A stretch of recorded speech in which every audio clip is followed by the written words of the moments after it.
Welcome to Today at Keeneland. Scott Hazelton alongside Gabby Gaudette as we get set for a 9-race card on this Thursday. Another chilly afternoon as we had yesterday, so make sure you bring those mittens or hit up the Keeneland gift shop if you're coming out this way and joining us here for this perfect afternoon as far as the weather is concerned. Maybe on the chilly side, but still, it's fall. You got your gloves. I did. You ran to the gift shop? Over there at the gift shop there. So nice. And they work when it comes to the touching the iPad and the phone, which I was very surprised and pleasantly surprised at, because sometimes these fingertips don't quite work. Good to see Kurt Becker walking in. Kurt heading up there to do his thing. We'll be hearing from him about 12:30 with the scratches and changes. But 9 races ahead of us. Excuse me. Featured allowance races, race number 8. We need to kind of get things under control. You don't have your water today. What are you going to do? It's over at the other side. Oh, okay. You know how many people have come up to me and talked to me about the gallon water thing? It's like it's taken on a life of its own. It has. All right, where are we? What are we doing right now? Let's take a look back at yesterday. We are on Today at Keeneland, and it is we're in Lexington. Thursday, October 20th. Thank you. Looking back to yesterday, American Starlet strutting her stuff on the front end. Johnny Velasquez and Wesley Ward teaming up, the Keeneland grad. This is the only win I had yesterday. I was awful yesterday in my handicapping. So Johnny V, Wesley Ward, Cyclone Mischief, part of the Today at Keeneland best angle for Gabby. And this is a horse that Dale Roman said they're looking for they need a big horse. They think that this Keeneland grad could be that big horse for them for the Albaugh family stable. He's beautiful. Look at him in the winner's circle. And obviously went through the Keeneland sales for $460,000. And then we followed it up with Heart Rhythm, a really nice recent claim for Johnny Ortiz. They claimed this horse for $100,000 and were handsomely rewarded with a big allowance win yesterday. And how about the nightcap? Abacur Bay, 21-1. Picking him up and laying him down. Barkley and Graham teaming up for this upset, and the pace was there set up for him to come off the pace and get the victory. So well done to Jason Barkley and his team, Abacur Bay, with the win in the final race with that Keeneland grad. Jockey standings, feels like it just continues to rotate every day. Tyler Gaffleone, Luis Saez, Flo tied with 8. Johnny V, 1 off the pace with 7, and Joel Rosario, he's got 5. Joel, I think, will be back in town this weekend, if I'm not mistaken, looking ahead to those cards. Todd Pletcher still maintains a 2-length advantage over Brad Cox, Wesley Ward, and 3 in front of Kenny McPeak and Graham Motion. And Todd has a couple of live horses today, really throughout the weekend. Most of his Breeders' Cup contenders are here. We saw Todd here in the paddock yesterday. It's just, look, today's card is tough. Tomorrow's card is tough. I just got finished handicapping Saturday, the Raven Run. It's unbelievable. Yeah. Just the strength of these cards continues. Lexus Raven Run and Perryville as well on Saturday. Perryville is amazing. And then we got the Rudin Riddle Dowager Stakes on Sunday, so a big weekend ahead of us. All right, before we jump into the card, let's go to WKYT for the Thursday weather. We are looking pretty good out there today with some relatively warmer temperatures that'll show up for us with plenty of sunshine around. By first post time, should be sitting around 53 degrees. And as we make our way through the afternoon and evening, just sunshine and temperatures in the 50s. It's not going to warm up a significant amount, but we will be a little warmer than we were yesterday. I think we'll trend warmer as we head into the weekend, though. That's when we're going to have more of that springtime vibe going with our daytime highs. But as it stands for today, we sit in the 50s with sun. Good luck out there. All right. Once again, dress warm if you're heading out this way, and make sure you hit up the Keeneland gift shop. They'll get you set up if you need anything for these chilly temperatures we're encountering right now. It's all, by the way, it's National Chicken and Waffles Day. How good does that sound right now? That sounds yummy. Dive in a little chicken and waffle? Yeah, and then followed by a very nice nap. Exactly. Let's take a look at our full card selections. Make sure you download the Keeneland Race Day app to stay current with all of our picks each and every race day. And get after it, Gabby. We only agree in one race. And that's why I just said, like, the quality of these cards, especially today. Now, I thought yesterday's late pick 4 was going to be formful, and then we had that huge long shot winner in the last race. I wasn't anticipating that. And Prevalence got beat, too. Prevalence got beat. Today, I don't know. I don't know. This late pick 4 is not impossible. Nothing's impossible, but it's very difficult. That's why we play the game, though. If it was that's easy, why we everybody love would be it. able to do it. I'm excited for it. I'm probably going to play the late pick 4, but it's not easy. Do I owe you money from yesterday for a pick 4? Yes. Okay, You promised me that we would go back in on the pick 4 today. Okay. I will keep my promise. Social media at Keeneland Racing on Twitter, Facebook at Keeneland, on Instagram at Keeneland, and make sure you give FanDuel TV a follow at FanDuel TV, and more than anything, make sure you download the FanDuel Plus app. We were just having a discussion about all the aspects of the FanDuel Plus app when we have the Breeders' Cup morning shows starting next week. They're going to be putting those on there for those of you that don't have the opportunities to get up early with us in the morning. So FanDuel Plus, that's available on Roku, Amazon Fire TV, Apple TV. Download it right now. You'll have FanDuel TV, FanDuel Racing. That's where you can catch today at Keeneland each and every race day. Today's featured event is race number 8, the Runnymede, $120,000 allowance race, second level allowance, condition optional, a $125,000 tag as well. And you can see the big field, couple of scratches, the 3, the 9, the 11, and the 14 out. Creative Minister is 5-2 on the morning line in this mile and an eighth race. A Creative Minister, to me, is the direction that I go. He's 1 for 1 here at Keeneland. He comes out of a couple of stakes tries. In fact, last 5 races, all against Stakes Company, including a 3rd in the Preakness Stakes. He was 5th behind Mo Donegal, Ness, Skippy Longstocking in the Grade 1 Belmont Stakes, 3rd in the Curlin Stakes, so he has kept some very deep competition. So this is going to be a little bit easier of a spot for him. We'll go back to his win here at Keeneland in the slop, where he was able to kick off his first victory and then followed that up with a second consecutive win at Churchill Downs just a month later back in May. This is a horse that will love the mile and an eighth distance. Pretty straightforward. You can see those long strides that he maintains with Brian Hernandez Jr. So the son of Creative Cause, he will be the favorite in this race, but I think that the competition dip more than anything is going to get him back into the winner's circle. As far as the underneath horses in this feature, the number 7 horse Actuator, Indiana Derby winner. They tried him in the Allen Jerkins, that Grade 1 at Saratoga. That's way different type of company than what he faced off against in the Indiana Derby. That was an 8th place finish, going 7-8, so he stretches back out to a route of ground, the son of Bodemeister. And then the 1 horse, Saint Tappet, the well-bred son of Tappet out of Havre de Grace for Mandy Pope's Whisper Hill Farm. 2 for 2 to kick off his career. Didn't show up at Churchill, but he's coming back fairly quickly in just about a month. And in Todd Pletcher, we trust with St. Tappet. And that was the day that he didn't have any Lasix, so I wonder if that had something to do with it. He has Lasix once again today for St. Tappet. All right, I went to the 7 as my top selection, Actuator, for trainer Michael McCarthy, and we'll take you back to his win 2 starts back. This was in the Grade 3 Indiana Derby.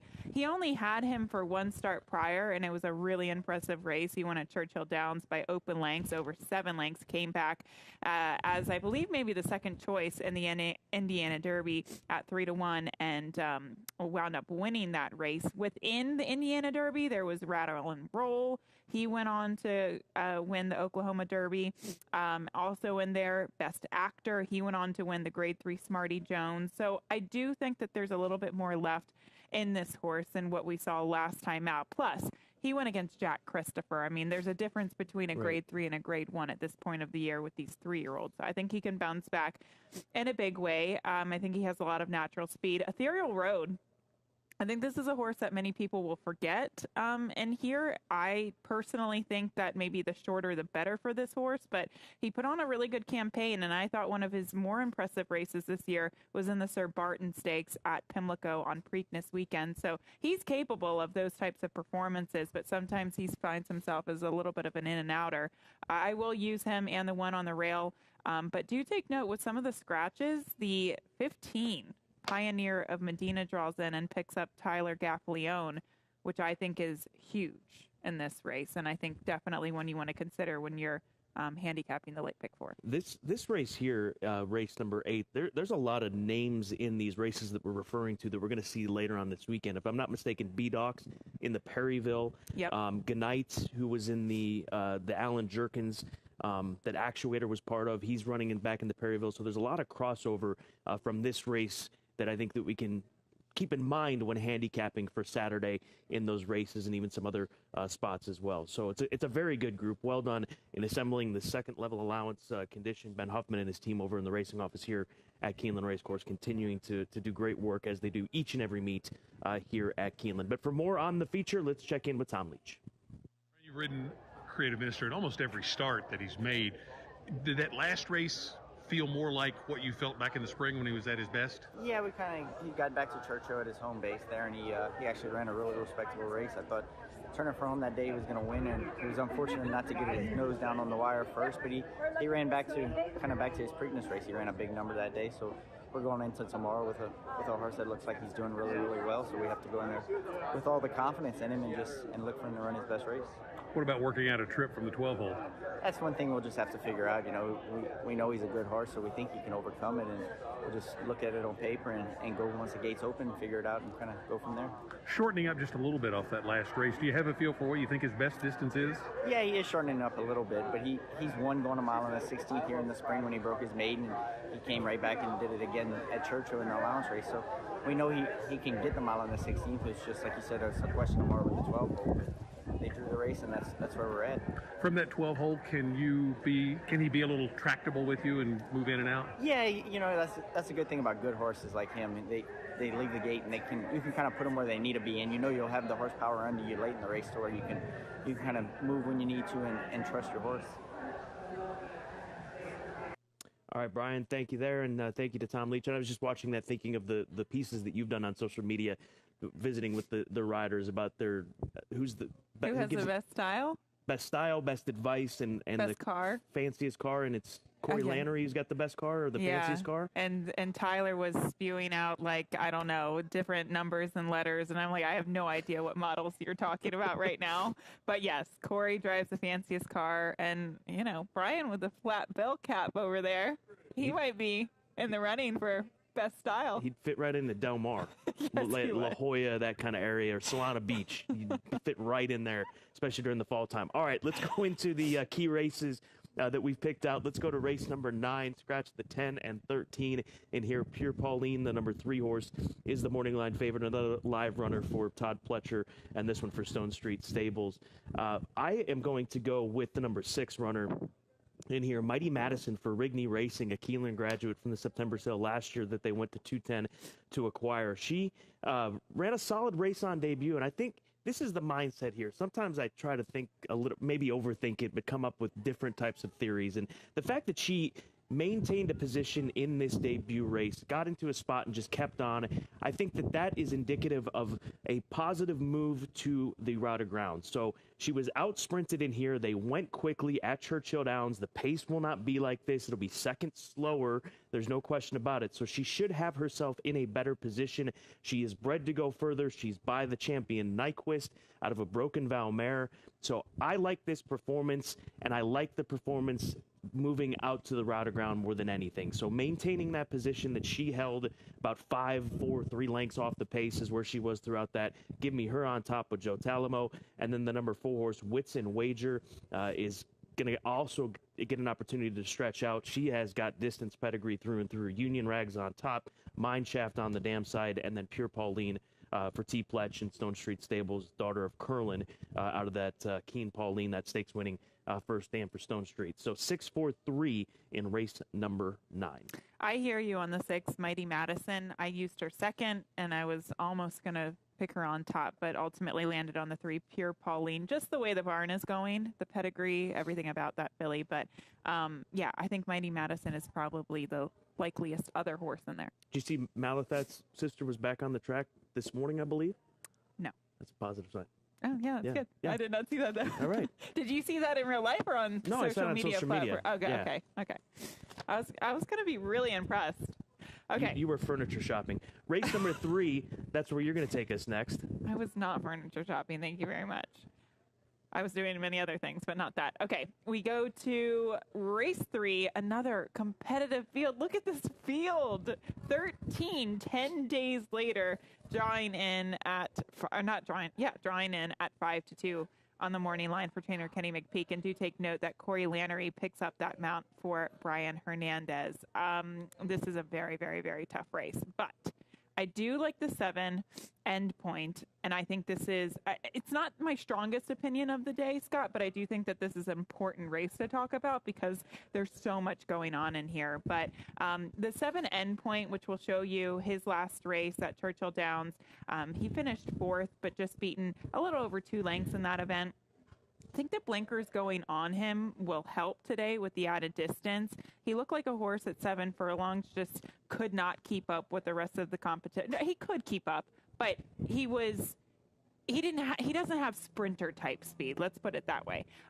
Despite that, he still ran really well, finishing 4th against a good group. Now today they come back, they stretch him out to 2 turns with the blinkers on. I think he's going to be on the lead or near the lead, and he has the pedigree to stretch out. He's by Nyquist out of a Bernardini mare, and I just love this. 2 sprints to a route. I know that seems like a really simple angle, but horses they benefit from taking time to get those added distances. So he's on top for me. The 3 Phosphorescence, I don't know what to do with, but these seem like bullet drills after bullet drills after bullet drills for Ben Colebrook. And it's a Son of City of Light that they paid $200,000 for at the Keeneland January sale back in last year. Fast works, I'll use him underneath. And then the 10, Labor. Labor. Out of Center Court, who we know was an accomplished turf mare. So it makes sense why this horse debuted on the turf, why they ran him back on the turf. But I think we might see some Bernardini influence show up today, and he might be able to take to the main track today. But I don't know, Scott. I mean, the one... Escapologist, I thought you could maybe use for Kenny McPeak. There's so much going on in that race. It is a good race. I just love the namings of the G. Watts Humphrey Jr. horses. He's staying true to the tennis theme there. Center Court's Labor, the first name, Rod Laver Arena. That's Court, that's obviously. Where the Australian Open is played, and he's a half brother to Navratilova, who sprung that upset. I believe it was back in the spring in one of the stakes races that's escaping me right now. But they're always so creative with the namings of these families. Is there a Federer? I don't know if there is a Federer. Or a Djokovic or something? Could be someday. Let's take a look at the home field advantage. Race number 4 is where we will visit for this one. That is Hot Shot Kid, the number 2 horse, has run 4 times here at Keeneland. There he is down on the inside back on the 16th of October last year. And this is a performance in which he put up a victory coming from off the pace to win by a neck. So saving that inside ground. Francisco Arrieta, that's the last time that Francisco Arrieta was aboard this 8-year-old gelding in the afternoon. So he spent some time up at Canterbury. He's been running against Minnesota-bred Stakes Company in his last 4 starts. So the home field advantage today goes to Hot Shot Kid, 3 for 4 in the money with a victory right here at Keeneland Racecourse. That is race number 4. Mac Robertson, Warren Bush teaming up with the Minnesota-bred son of Majestic Warrior. All right. Sales Grad Spotlight, race number 9 is where we'll take a look, and that is the number 9 horse Grand Entrance. Keeneland September sale last year, $225,000 is what the hammer fell at in the sales arena just behind us here at Keeneland Racecourse. So Grand Entrance, Keeneland September sales graduate. The sales grad was a winner yesterday, and we like to point towards the many sales grads that come back here to race at Keeneland Racecourse. So Grand Entrance, the 9 in race number 9. The focus there, Todd Pletcher, Eclipse Thoroughbred Partners, Gary Barber, a filly bred by Stone Street Thoroughbred Holdings, daughter of Bernardini. Tough race. It is a tough race. Wow. You hit the nail on the head. It's going to be a challenging handicapping endeavor. Clock reports for today at Keeneland. We go back to Laver in race number 3. The number 10 horse on the 14th of this month worked 5 furlongs in 101. And that was 6th best of 38. 2 turf starts should have him fit enough solid dirt pedigree. They like the rider switch on Laver in race number 3, and then Huntley in race number 9. That's the 8th. Worked a half mile in 49. Debut not all bad. Stable 24%. Second out strong rider. Barn knows how to win. So Laver in the 3rd, Huntley in the 9th. The Norm Cassie barn. Were you out there clocking them? Stats. Were you out there clocking her at all? No. I was not. Have you talked to Norm about Huntley? I have not, actually. Have you talked to Norm in the last few days? I have not, actually. Yes, you have. Come on I now. have. No, I'm kidding. Let's go to the pick But not 4. much. We'll talk about it later. Race number 6 is where the pick 4 starts. You do, in fairness, Gabby has a lot going on right now with the baby. They're moving. She's just tackling everything at once during the Keeneland Fall Meet and Breeders' Cup. I'm going to use my top 3 selections on all of these because I felt like you have described how difficult this sequence is here today. So you can have some coverage I think that with our ticket that we're going to put together, probably add a little bit more, especially with the bankroll that you come to the racetrack with each and every day. So you'll be able to lend me some money. So 3, 4, 5 in race 6, It 1, took 10, a hit 12 in race yesterday, 7. Scott. Race 8, 1, 7, and 12, and then 3, 4, 6. The ticket hit. No, it took a hit. Oh, it took a hit. Yeah. Not good. That's because you I bought wish some the ticket hit. expensive table out of No, it was a Restoration very Hardware. cheap table, actually. All right. Race 6, I went all. To me, this kind of has the same vibe as of the Prevalence race yesterday. It's a small field, big price. Hopefully something happens there and we get a good price in the 6th. In the 7th race, I just singled the Brendan Walsh runner. I have a strong opinion about that horse. And I think it's one of those situations where you either go one or you go with many, and I can't afford to do that today. So I decided to have coverage in the 8th race and included the 15 that draws in off the AE. And then in the final race of the day, 3, 4, 6, I use the same top 3 as you do for a $45 ticket.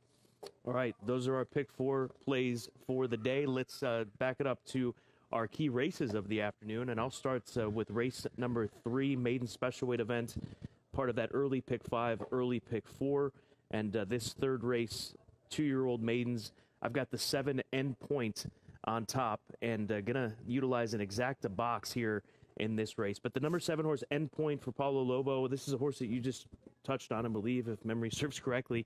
Colt by Nyquist out of a Bernardini First Dam, OXO Equine, Larry Best. And here he is passing through the Keeneland January sales ring back in 2021. But first time blinkers. He's a cute little thing, isn't he? Back then.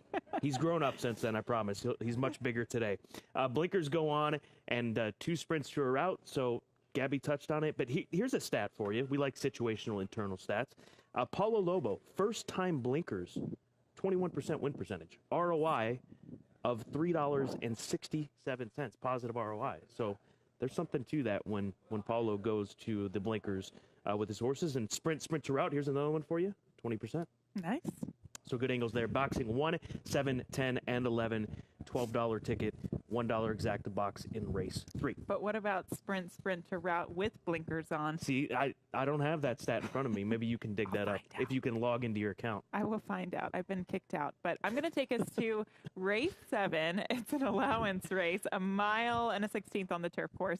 And bipartisanship is the 12 horse as the 3-1 lukewarm favorite. But I take us to the 1 flown. This is my top pick, my single in the late pick 4. Yes, she's 8-1, but I just think that she makes a lot of sense in here. And we'll take you back to her most recent victory. That was at Colonial Downs over the course of the summer. This was a first level allowance race. And yes, some people might look at those Colonial races and think, okay, well, how does that compare class-wise to an allowance race at Keeneland? Those races can come up pretty tough. Especially this year in turf racing, because you had to travel. Right? Yeah, and the Churchill, the problems with the turf course at Churchill and people just having to, change course, change plans. Those fields were loaded. And not only that, she has backlash. She ran in the grade 3 regret. She almost won that. She ran in that pucker up. She's multiple graded stakes placed filly, and she finds herself in this nice allowance race with a good rail post position. She was on the rail when she won that allowance race at Colonial Downs. She's back on the rail today. When you watch some of her races, I feel like she's a filly that likes to be covered up and kind of make that one move with her quick turn of foot, and I'm just hoping she gets that type of trip today at the distance of a mile and a 16. So I use her on top, and then I'll play an exacta, key the 1 over the 7, 8, 9, 10, and the 12. All right, so those are our best angles of the day. Let's go to Tom Leach for his long shot play of this afternoon.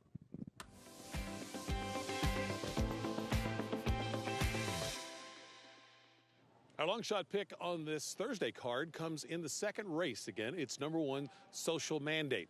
A couple of things I like here. First, the horse has won over this track, and I like the fact that this horse has already had a race over this track.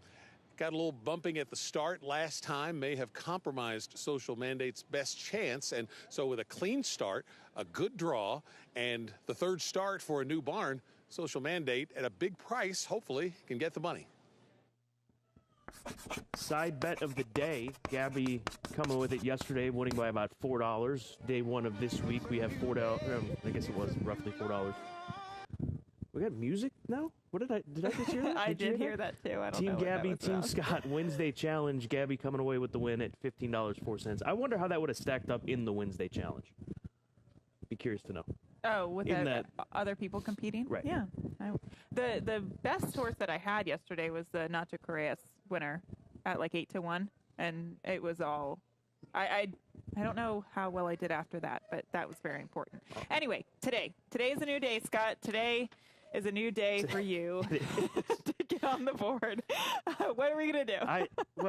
The idea here, and I like this one because we don't agree, but the one race number 3, rolling doubles with top 3 picks. So see if we can get that, and Isaac, our producer, is kind enough to keep track of that. So Okay. rolling doubles with our top 3 I like picks. the rolling doubles. Okay. And late pick 4, you and I We're putting a ticket put together. a ticket in. We'll go from there. Yeah, we've got a minute to kill. It's been one of these days. I feel as though it's been a bit silly. I'm going to blame Dara Allen because she got me laughing when we were taping something earlier. So, Dara, it's carried over here to today at Keeneland, and we've had some fun. So, we're getting the sillies out here. The cold weather kind of makes you a little slap happy sometimes. Sometimes it does, yeah. Yeah, it And does. then And we're in the 3rd week. we're in that point in the meet, yeah. That mean what shape are we going to be in at Breeders' Cup? Oh, we're going to be in tip-top shape. Well, Got that. 'cause Sprint, route, and we'll be good to go. We are ascending upward. That's actually a good point. We'll get there. Yeah, I got something for you. What do you have? Never let the fear of striking out keep you from playing the game. Just keep that in mind, all right? Never let the fear of striking out keep you. Who said that? I have no idea. It's on this sheet in front It's of me. driving me crazy. That's going to drive me crazy. I know where that's from. It's a movie. If you could log into your Google account, you could And Google it, but roasted you can't do cauliflower that soup right today. now. For Gabby, I'm Scott. Enjoy today at Keeneland.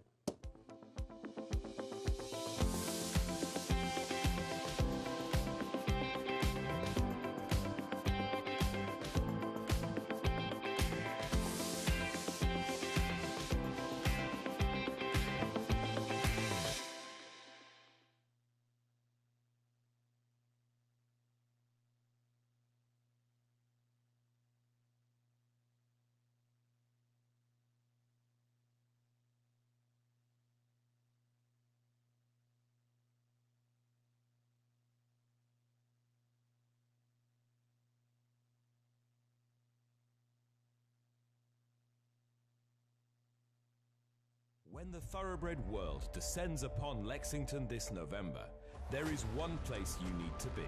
The place where history comes alive with every championship victory. He's authentic indeed!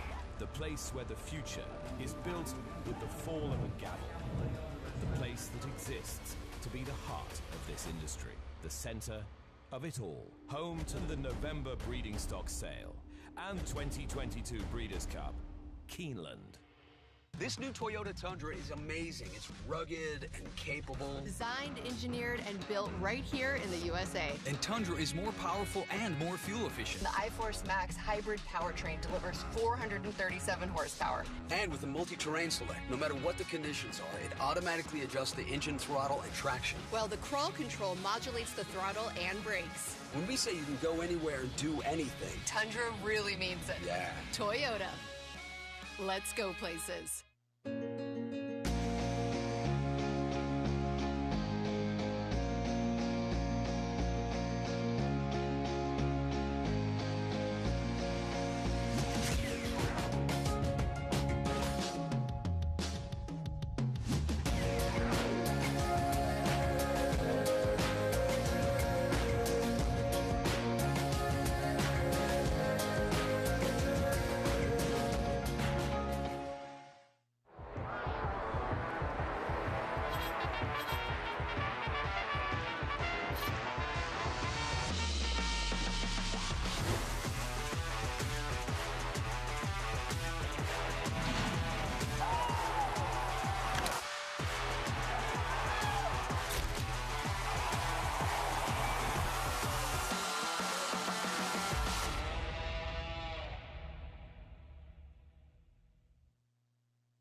Keeneland welcomes Brock Terry to the paddock.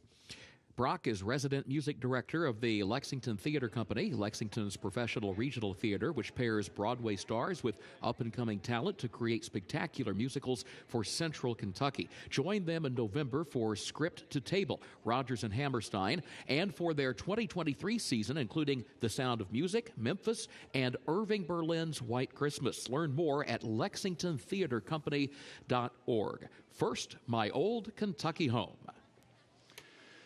The sun shines bright on my old Kentucky home.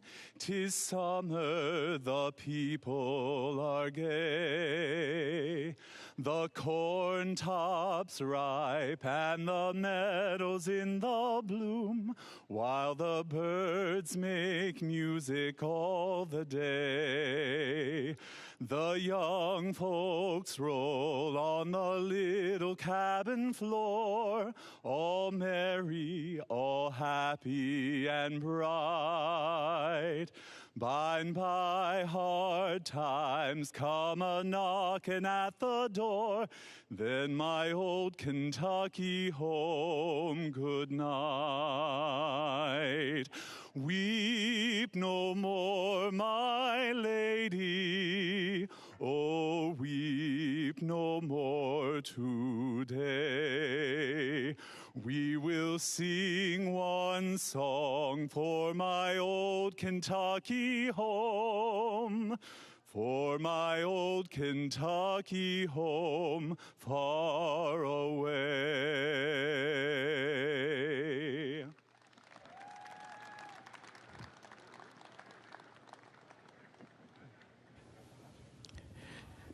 Ladies and gentlemen, please rise as you are able for our national anthem. Oh, say, can you see by the dawn's early light what so proudly we hailed at the twilight's last gleaming, whose broad stripes and bright stars through the perilous fight o'er the ramparts we watched were so gallantly streaming, and the rocket's red glare, the bombs bursting in air, gave proof through the night that our flag was still there. Oh, say, does that star-spangled banner yet wave o'er the land of the free and the home of the brave?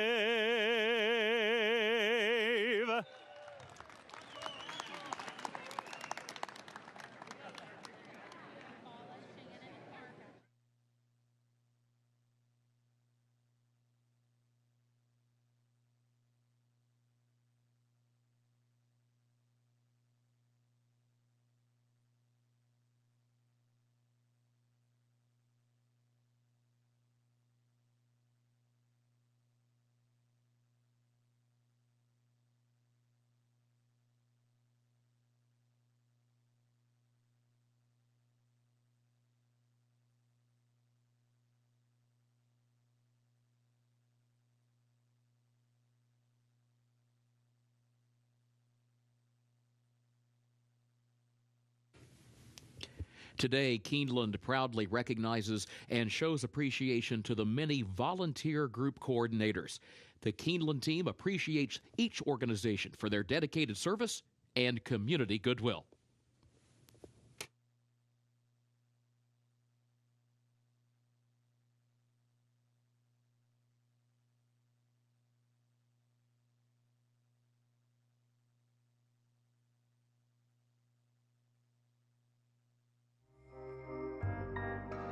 In the event of an emergency, Keeneland is dedicated to ensuring the safety of our patrons.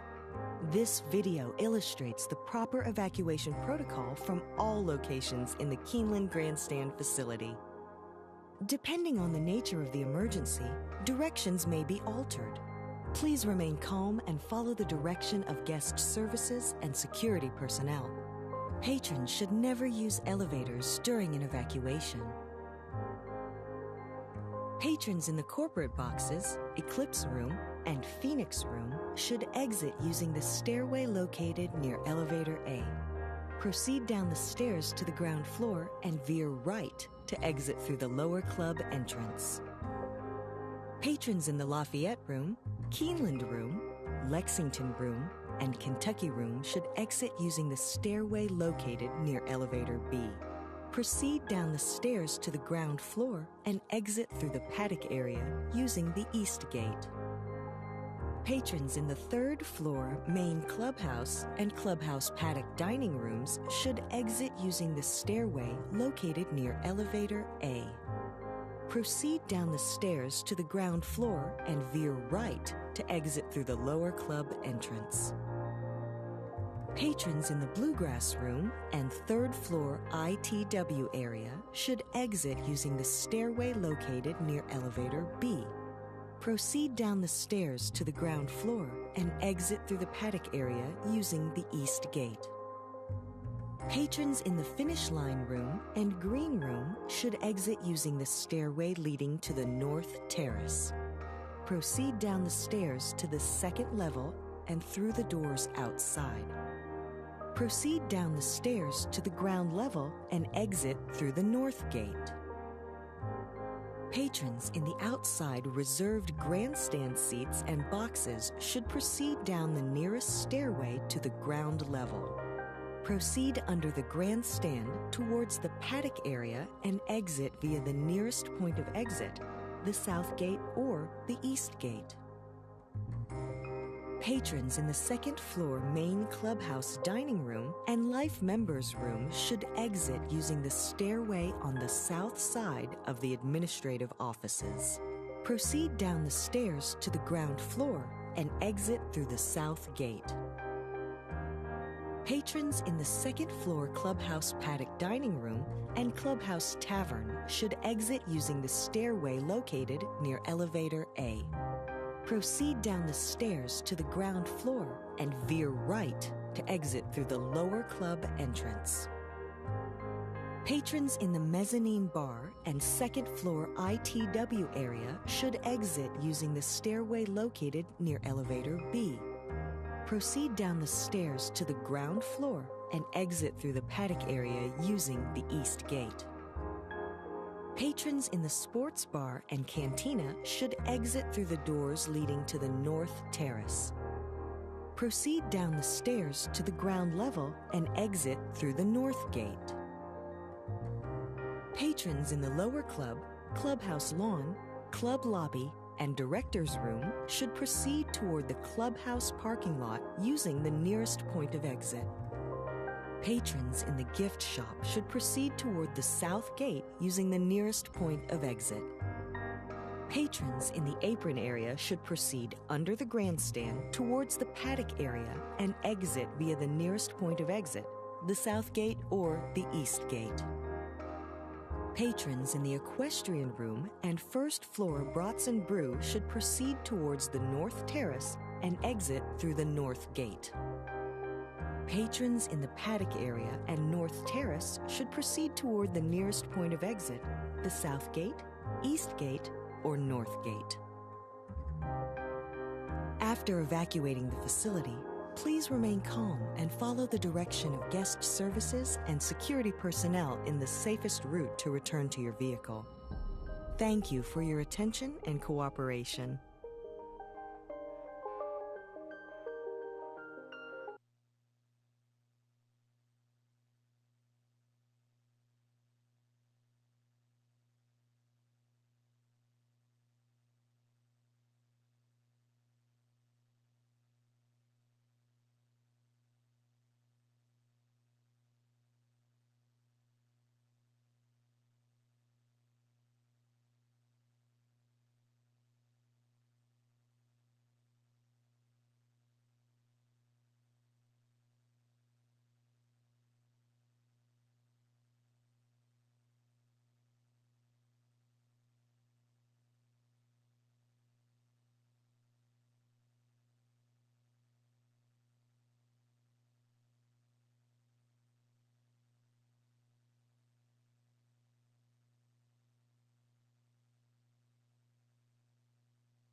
Good afternoon. Welcome to Keeneland Racecourse, where the main track is fast, the turf is firm, the rail at 30 feet on the turf course today.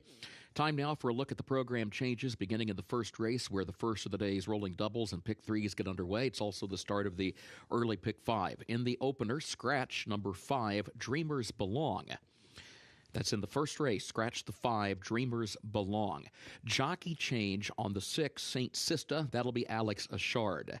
6, St. Sista, the jockey, Alex Ashard. Second race is where the early pick 4 begins. Scratch number 9, Luella Street. That's in the second race, scratch number 9, Luella Street. Couple of jockey changes in that race. The jockey for the 6, Monocacy, Jose Riquelme. Number 6, Monocacy, the jockey, Jose Riquelme. And a jockey change for the 8, Dialed Enna, the jockey, Rodney Betancourt. Number 8, Dialed Enna, the jockey, Rodney Betancourt. Third race. Scratch the 5, Code 1. And scratch number 14, Diversiful. That's in the third race. Scratch number 5, Code 1. And scratch 14, Diversiful. Please note, number 13, 10 days later, draws into the race, but contrary to the program, the jockey is Corey Lannery. Number 13, 10 days later, draws into the race, but contrary to the program, the jockey, Corey Lannery.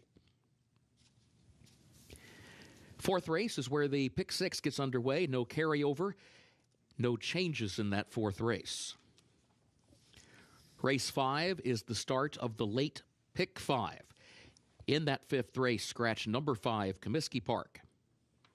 Race 5, scratch number 5, Comiskey Park. Sixth race is the start of the late pick 4. No changes in race 6. Seventh race. Take out the also eligibles, 13 through 16. They did not draw into the race. Featured eighth race. Scratch number 3, Droppin' G's. Also scratch number 9, Major General. Also scratch the 11, Warrior Johnny.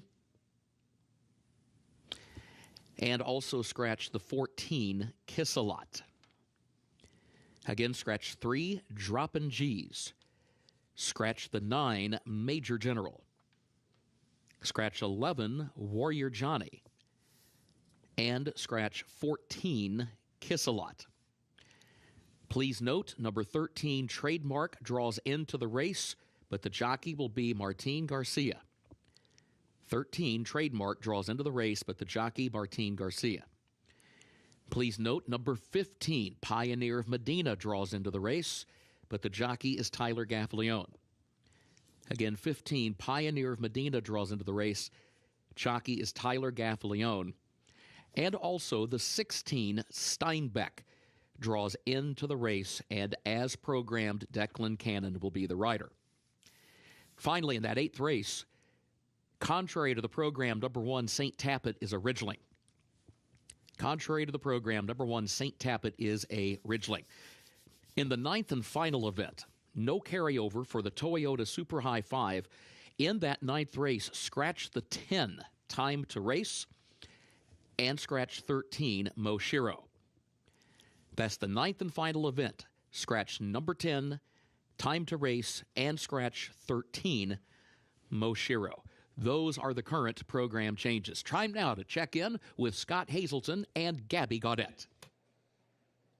Happy Thursday to you, Kurt Becker, and for those of you joining us here at the racecourse, Keeneland Racecourse, for a wonderful Thursday card, one of the deepest midday or midweek race cards that we have had this fall. There's so much depth to each and every one of these races. There really are. I mean, the list goes on and on from beginning to end, to the early pick 4, pick 5, what have you. Even the late pick 4, I thought was extremely challenging. I hope you spent some time handicapping this card, and I hope we can all leave making a little bit of money, but it's not going to be easy. It isn't. The eighth race is our featured event, the Running Mead, a mile and an eighth on the main track for these 3-year-olds, and some names here that I'm certain that you'll recognize. Creative Minister, the 5-2 morning line favorite. Pioneer of Medina does drawing off the also eligible Ethereal Road. He's the number 8 runner at 8-1. St. Tappet down on the inside. And then Actuator, an Indiana Derby winner, 8-1 on the morning line. Yeah, Actuator won the Grade 3 Indiana Derby. St. Tappet on the rail is a son of Havre Grace and a son of Tappet, and just has really good form. 2 and 3 starts back. Ethereal Road won a stakes race on Preakness weekend. Creative Minister, he is very accomplished in his own right. And do take note, the 15, Pioneer of Medina, draws in off the AE and gets Tyler Gaffleone today. Post time for the 8th race, 4:44 Eastern time. So looking forward to that. Looking forward to this entire race card here at Keeneland. Fast and firm conditions during this fall Thursday afternoon here at Keeneland Racecourse.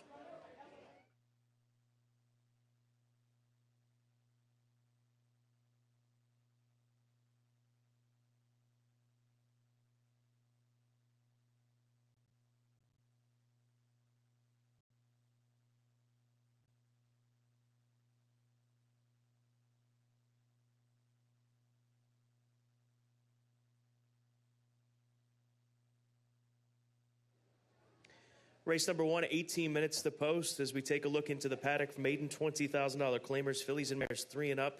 Beginning of the early pick 5 here today at Keeneland. That's Bird Hunter for Kenny McPeak, a daughter of Congrats, who comes out of a 7/8 run at Churchill Downs. In fact, she's never gone this far. She's sprinted in all 3 of her starts. She started her career over in Oklahoma at Remington Park at the end of last season. She's come back with a better effort this year, and I think that the stretch out to a mile and a 16th and the first wire finish is going to be a plus for this daughter of Congrats. And she's one of many that I thought could win this race, but I did not include her in the top 3. That just shows you how competitive this maiden claiming race is. But she did finish 3rd, beaten significantly in that race. Scott, that was the one thing I did not like about the race she comes out of, is that it was a very strung out field. You've got Paris, Kentucky on top. She's 3-1 right now. Flincher filly, who's making her 14th career start, and this will be a return to dirt for the first time since late November at Fairgrounds.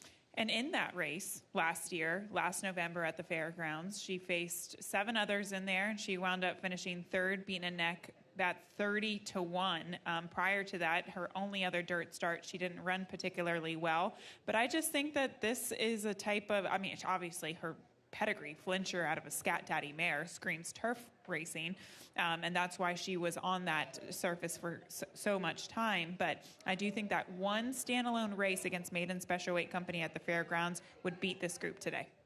We've got the 8 as our second selection. That is Keen Lady, the current 6-5 favorites for Brad Cox, Calumet Farm, daughter of Keen Ice, out of a Tappet mare. This will be the first time that she's in for a tag. She's done nothing but run up in Indianapolis and Horseshoe Indianapolis, so that recent race should go a long way against this group today. Feed, fade, drop, all those signs, all those moves, I should say, will really step this filly up, and she deserves to be the favorite. I don't know about 6-5 or lower than that, but she definitely deserves to be the favorite with the class drop here.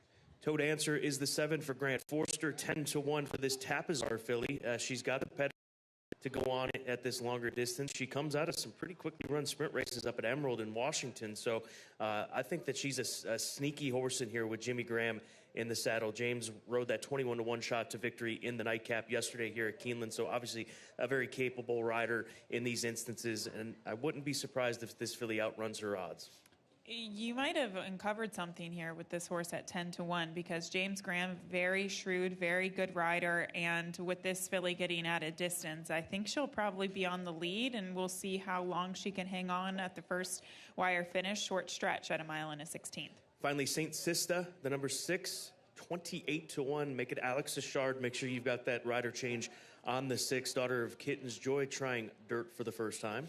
These maiden races that she comes out of, when you compare them to other horses and their drops in class, this is a big class relief. That was a very tough race that she ran in at Kentucky Downs. So big class relief here, and I like the speed that she showed 2 starts back. Hopefully she can find herself forwardly placed today. Less than 15 minutes away from this Thursday opener. Best of luck. Early pick 5 starts here at Keeneland.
Horses are entering the track for Keeneland's first race.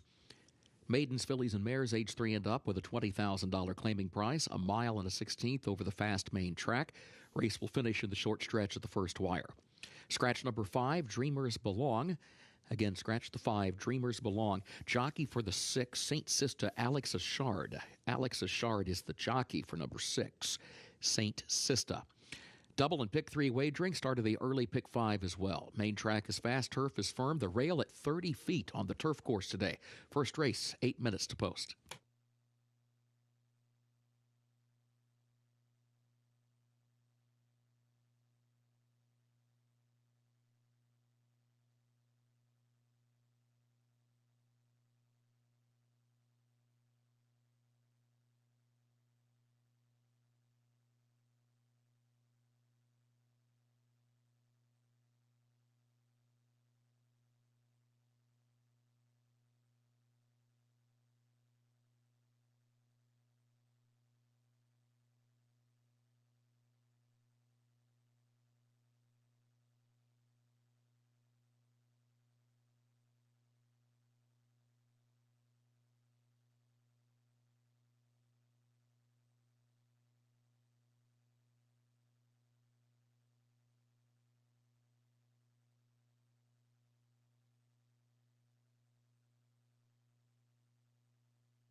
Taking a look at the number 7 horse, Toad Dancer, daughter of Tapizar. Just spoke to her conditioner trainer, Grant Forrester, saying that the intention all along was to get her to stretch out, and they were unable to get that done when she was back at Emerald in Washington. So she comes here, she gets the opportunity to stretch out, and he thinks that she'll be better suited for this distance here this afternoon. We see the 8 horse Keen Lady feeling good out there, but I think that Grant's got a sneaky horse in here at 10-1. And she looks very fit as she breaks away from the pony right now to get a good strong warm-up, ears forward, just taking it all in here in Lexington, Kentucky. Let's go to the 9 Literary. This is a tonalist filly for Ben Colebrook. Colby Hernandez right now 9-1, middle price horse in this race. I liked how she looked in the post parade, but she is looking around here. I hope she keeps going forward. She looked like she might have wanted to prop there for a second, but a filly that has a lot of good energy on the track. You can see getting a really strong warm up today, but she had all the pieces to her together. I just think that at 8-1, she might be worth throwing into the mix here as a long shot to kick off the day in this somewhat tough race. I mean, I know this 8 is 7-5, Scott, but beyond her, really anybody could hit the board. Yeah, this has the feel of a wide open event like we have seen in these first few races of these cards, especially midweek. So good luck. 5 minutes to get those wagers in. Race 1 here at Keeneland.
The horses have reached the starting gate for Keeneland's first race, start of the early pick 5.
First wire, they are at the post.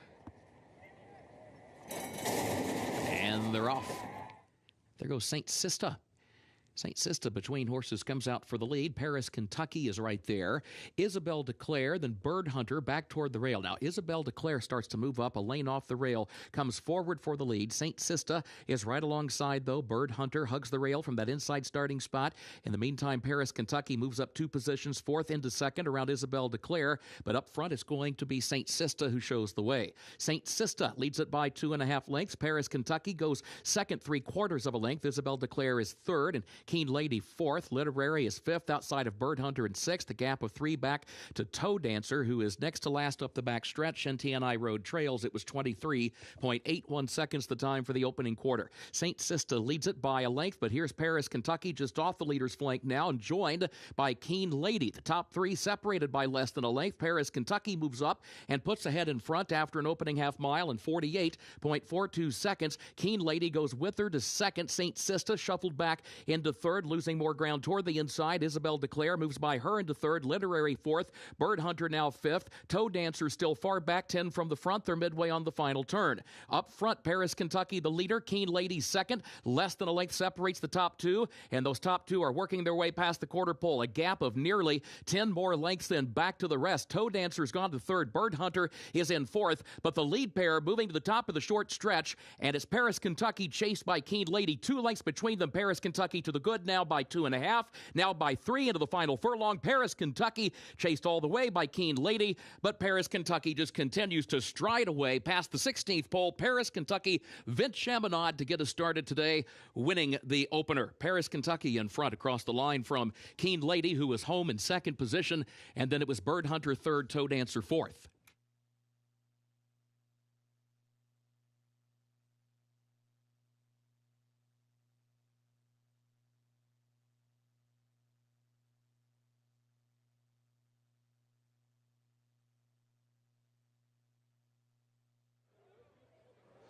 Quite a strung out field here in the opener, led by Paris, Kentucky. The number 4 horse, daughter of Flincher, in her 14th career start, gets the victory on dirt here at Keeneland Racecourse at off odds of 2-1. Yeah, class relief is a class relief. This filly definitely better bred for the turf, being a filly by Flincher out of a Scat Daddy mare, but the dropping class did it for her today. Paris, Kentucky getting the victory at 2-1 over the eventual post-time favorite, the number 8 Keen Lady. It's going to be 4-8-1 across the finish to kick off this afternoon.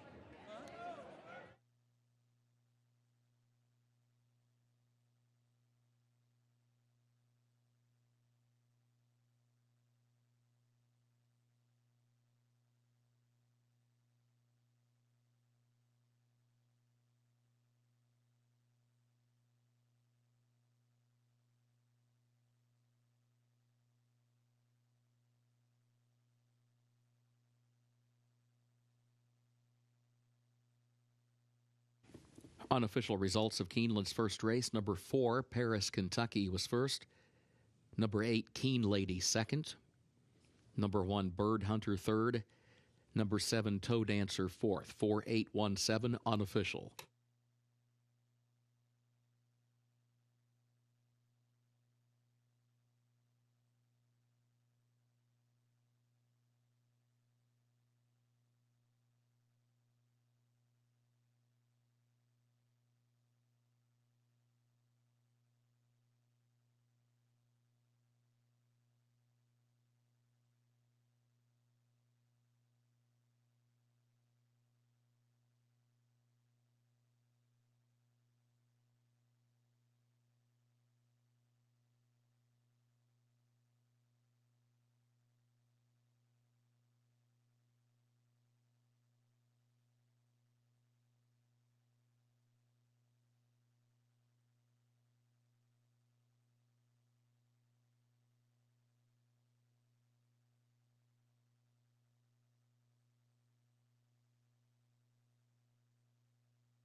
In the winner's circle for Keeneland's first race, the unofficial winner, number 4, Paris, Kentucky, owned by Falaris LLC, of Andreas Bazzola, trained by Ignacio Correas. Vince Chaminade, the jockey. Paris, Kentucky, 3-year-old filly by Flincher out of Afsana by Scat Daddy, bred in Kentucky by Falaris LLC. 1 mile and a 16th over the fast main track. 1 minute, 46.94 seconds.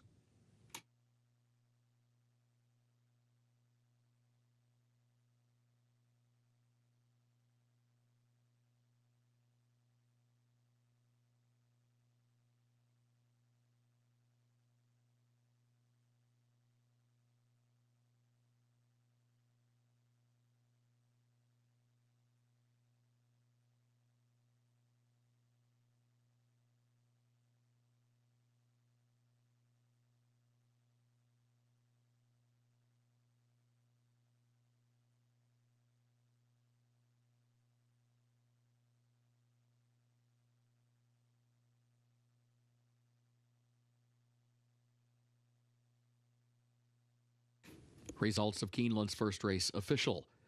4-8-1-7, the official results.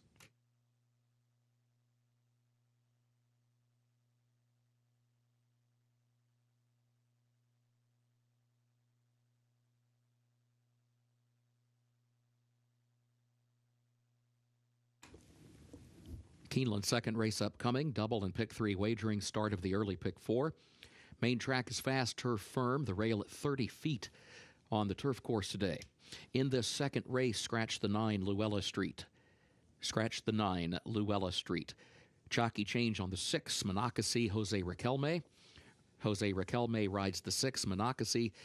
And the jockey for the 8, dialed Inna, is Rodney Betancourt. 8, dialed Inna, Rodney Betancourt, the jockey. Third race, scratch number 5, Code 1. And scratch number 14, Diversiful. That's the third race. Scratch the 5, Code 1, and scratch number 14, Diversiful. A reminder, number 13, 10 days later, draws into the race. The jockey, Corey Lannery. Again, number 13, 10 days later, draws into the race. Jockey, Corey Lannery. Fourth race has no changes. Looking ahead to race 5, scratch number 5, Comiskey Park. That's race 5, scratch number 5, Comiskey Park.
Race number 2, 18 minutes to post. We started the early pick 4 here at Keeneland Racecourse, and Don't You Know It is the number 2 horse we're taking a look at. 4-1 right now on the board. Treasure Beach filly.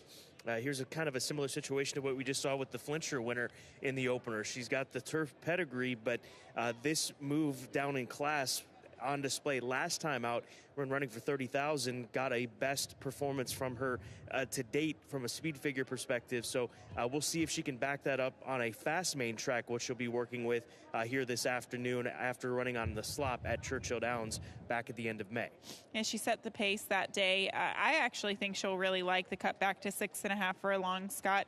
When you look at some of her sprint races, she's been right there, and she proved last time out that she can take her synthetic form to the main track, albeit not on a fast main track, but I don't think she'll have too much of an issue here. I guess the biggest question is, where does she find herself within the flow of the race? Because I do think she's a better filly when she's on or near the lead, and this race seems to have a couple of runners in here that like to be forwardly placed.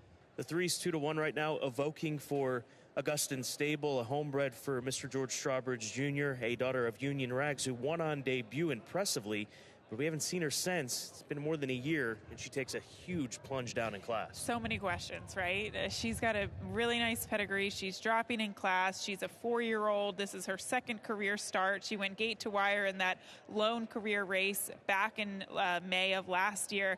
Yeah, it's not really a sign of confidence that they bring her back for 20,000, Scott, but she might just have the class to pull it off. 8-5 right now as the favorite. We'll move to the number 5 horse, Believing for Conch Racing. Jordan Blair. Horse has been claimed a few times this year and comes back to Keeneland, the site of a third-place finish back during the springtime. But Jordan Blair, 17% first off the claim. We'll see how she fares against this group here today. I wish she ran just a little bit better last time out in that $30,000 claimer at Churchill Downs, but they're regrouping, putting the blinkers on, dropping her in class a bit. I just didn't really like that her last win was October of last year, and her lone victory as well is only on the turf. She's 0 for 4 on the dirt. Another first off the claim runner, Zamuda on the outside, 4-1. That's the number 10. Eddie Keneally trains this filly. This operation doesn't claim a lot of horses, but they get results in a positive way when claiming. First off the claim, runners win 20% of the time for Eddie Keneally. Well, they took a shot in claiming her last time out. She was 3-1 in that $30,000 claiming event at Churchill Downs. She was well spotted. This seemed like on paper like it would be a good claim, but obviously she was she kind of didn't pick up her feet whatsoever. I don't know what to make of her on her best days, Scott. She would dominate in a field like this, but she's kind of a Jekyll and Hyde type of horse. We don't know what side we're going to see of her. It's normally what you get with a level like this. It's just the question marks, who's going to have their top sort of performance or be at their best on this afternoon. We'll find out in 15 minutes. Start of the early pick 4 here at Keeneland.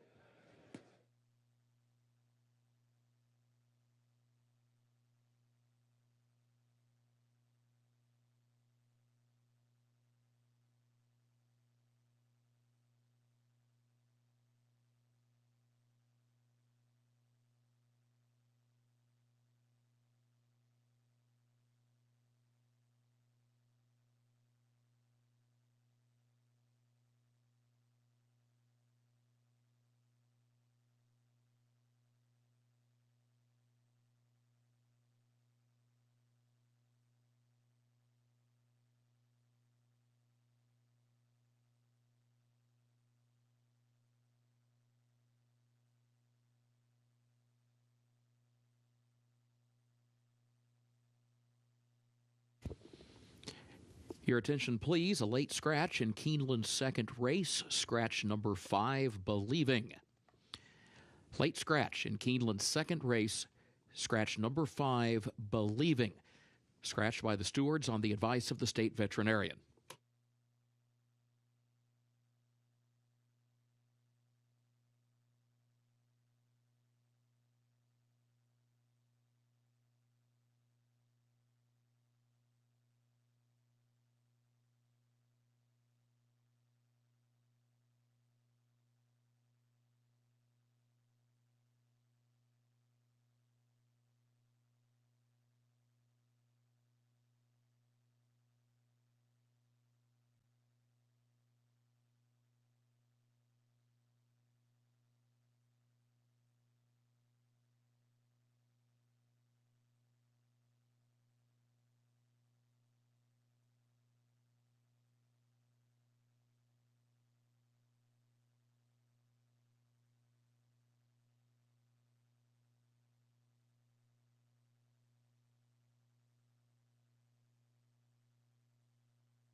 Horses are entering the track for Keeneland's second race. Fillies and mares age 3 and up, a $20,000 claiming price, 6.5 furlongs over the fast main track. Scratch number 5, Believing, and scratch the 9, Luella Street. Again, scratch 5, Believing, and scratch the 9, Luella Street. A reminder, the jockey for the 6, Monacacy, is Jose Riquelme. Number 6, Monacacy, the jockey, Jose Riquelme. And the jockey for the 8, Dialed Inna, Rodney Betancourt. Rodney Betancourt, the jockey for number 8, Dialed Inna. Double and pick 3 wagering, start of the early pick 4. Main track is fast, turf is firm today, 6 minutes to post.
Second choice in the wagering right now on the screen, Don't You Know It. Michael Tomlinson saying that he hopes that this filly's within reach and kicks into another gear at the top of the stretch. And he says that she's been doing well over the last couple of months, and she comes off of a 4-month layoff.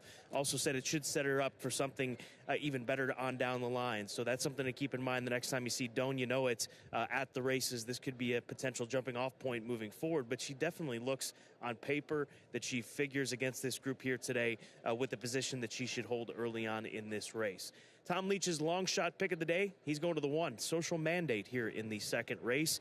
Once again, draws the inside post. It's the 3rd consecutive race that she'll be leaving from post position number 1. We saw her at the beginning of this meet running for 30, drops down a tick down to 20 here today, and she's 9-1 on the tote board as she's warming up. Race number 2 begins the early pick 4 in less than 4 minutes. Good luck.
The horses have reached the starting gate for Keeneland's second race, start of the early pick four.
They are at the post.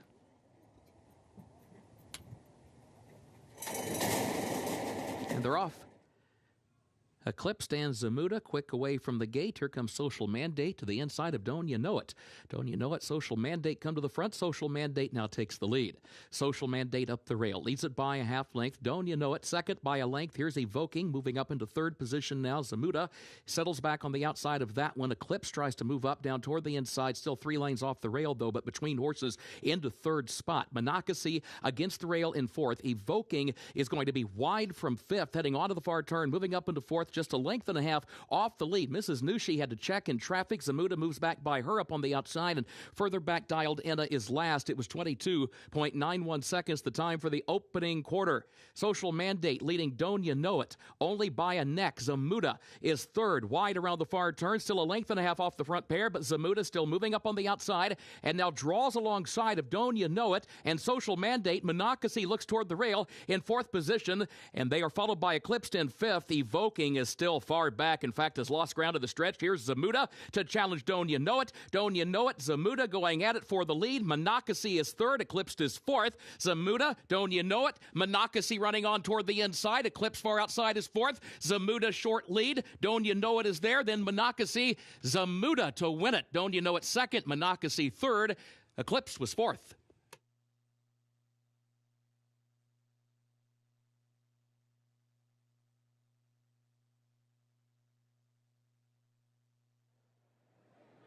Zamuda striking first off the claim for Eddie Keneally. She came wide off the turn, but she carried that momentum off the turn to easily get past the number 2 horse in Don't You Know It. 5-1 over 5-1 in the exacta for race number 2. And we talked about this filly pre-race, saying that she's not always the most consistent, but on her best day, she would dominate this field. And she gets up for the victory at 5-1. Behind her is going to be the number 2, Don't You Know It, who did a lot of dirty work on the front end. She ran really well this afternoon, but it'll be 10-2-6 across the board for race 2.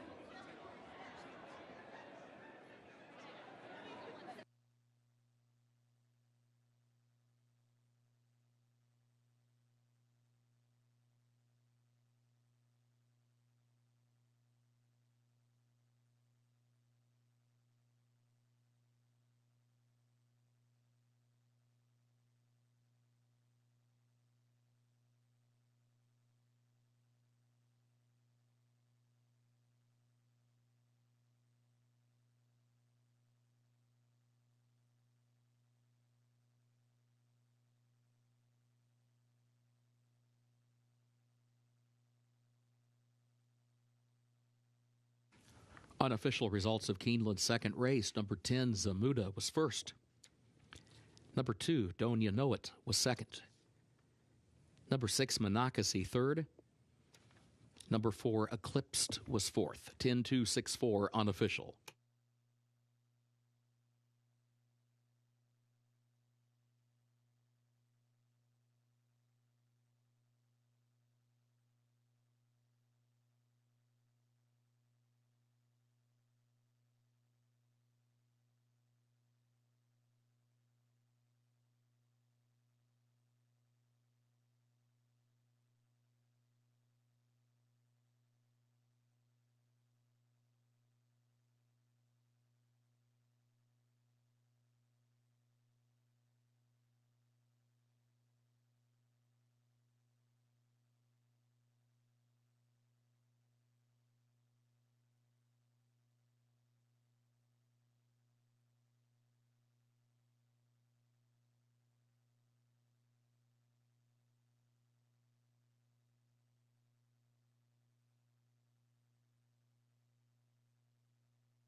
Results of Keeneland's second race official. 10-2-6-4, the official results. Official winner of the second race, and in the winner's circle now, number 10, Zamuda. Owned by HRH Racing of Gail Reeker, owned also by trainer Eddie Keneally. Martin Garcia, the jockey. Zamuda, 3-year-old filly by Violence out of Always Pleasant, by Awesome Again, bred in Kentucky by K.C. Garrett Farm. 6.5 furlongs over the fast main track, 1 minute 19.87 seconds.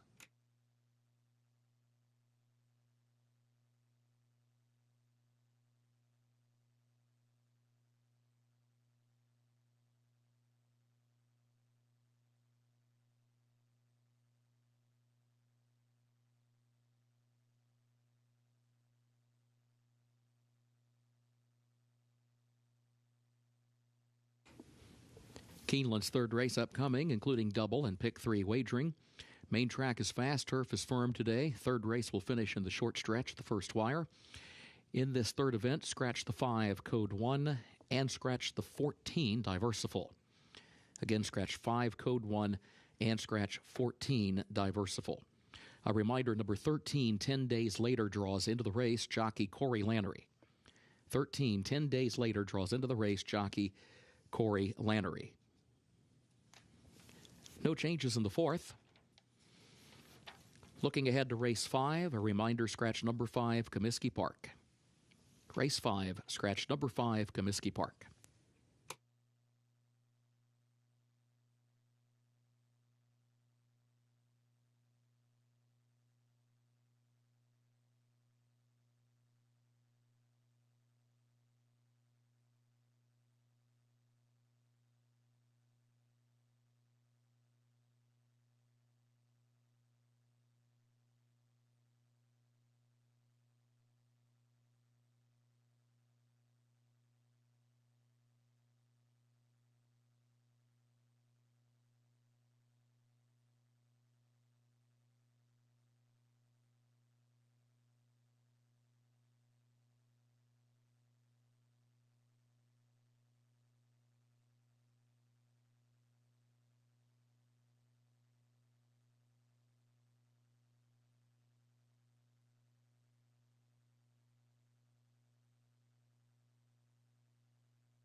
Race number 3, 15 minutes to post. There's a look at the 7-horse Endpoint. OXO Equine sending this son of Nyquist out for under the care of Paulo Lobo, who's had a nice meet here at Keeneland this fall. Blinkers go on. First time going a route. A lot of positive angles, positive changes in our opinion, because I know Gabby feels that this horse has a look in here as well, because the 2 sprint to a route scenario is always a good angle to look for, especially in young horses, and that's what this son of Nyquist is doing here today. Exactly. I just love the progression that it gives horses when they sprint 3/4 and then get a little bit of out of distance to 7 furlongs. Usually it sets them up for success when they stretch out to 2 turns. And on top of that, this horse clearly improved in his second start. So I like the trajectory that he continues to improve. And with the blinkers on, I think he'll be forwardly placed, which I think is really important at 1.1 miles with that short stretch and first wire finish. So we'll see what Endpoint does, but I think a very fair price right now at 5-1. The 11 is 9-2. King Russell. Tyler Gaffalione gets the call on this Creative Cause colt. He was outrun early, didn't break all that well, going 7/8 at Churchill Downs, so they're going to change things up and go 2 turns here today, which should allow him to be a little bit more into the race. So second career start for this colt, and I thought it was a positive sign that Tyler Gaffalione takes the call. He just clicked up to 5-1. This comes from a nice family, and of course Creative Cause as well, coming from the Believe You Will family, and then also bred by Brereton Jones, and obviously he stays in for a little portion of this and owning the 11 King Russell. I thought he got a lot out of that first race, and we'll see hopefully a big progression here stretching out to 2 turns. What he is bred to do is to improve going 2 turns given his pedigree.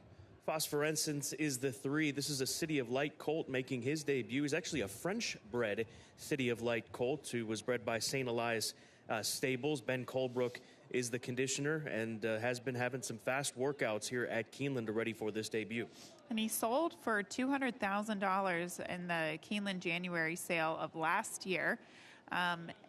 We love the City of Lights and what the progeny of City of Light have gone on to do thus far. They've been popular at the sale, whether weanlings or yearlings, and moving forward from that. And this horse has been clocking some pretty quick workouts in the morning. Bullet works, a couple of bullet works, and then also most recently that gate drill at Keeneland, 4 furlongs and 47-1. I think you have to look to the tote board to see if this horse is live or not, and just pay attention to him as we get closer to post time. He's 9-1 right now on the board. We'll go over to the number 10 horse to wrap up the paddock conversation. The 10 is Laver for G. Watts Humphrey Jr., colt by Bernardini. He's a half-brother to the Valley View Stakes winner Navratilova, who sprung that upset earlier in the spring, I should say, of this year. But moves over to the main track. Has a pedigree that looks like it should be fine for the dirt as they change things up in his 3rd career start. He did not pick up his feet at all last time out. It was a tough stakes race at Kentucky Downs, but he actually ran a pretty good race first time out at Ellis, going a mile on the turf. We know the mare, she's an accomplished turf horse in center court, but the Bernardini influence could come out today, and I think this is a horse that we'll take to the main track. He is the favorite right now, 4-1. Showing you how wide open this race is. One of the most wide open races that we've had so far this meet. 4-1, then 3 horses sitting at 5-1, occupying that second choice slot. Race number 3, 2-year-olds will be going a 1.16 coming up next here at Keeneland.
The horses are entering the track for Keeneland's third race, the Balmoral, maiden special weight, 2-year-olds at 1 mile and a 16th over the fast main track. Race will finish in the short stretch at the first wire.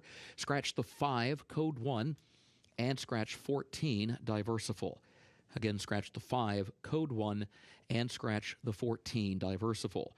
A reminder, number 13, 10 days later, draws into the race. Contrary to the program, the jockey is Corey Lannery. Corey Lannery rides number 13. Double and pick 3 wagering featured here. Post time in 5 minutes.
There's a look at the clocker pick from today at Keeneland, one of 2 from today at Keeneland. Laver in the G. Watts Humphrey Jr. green and white silks.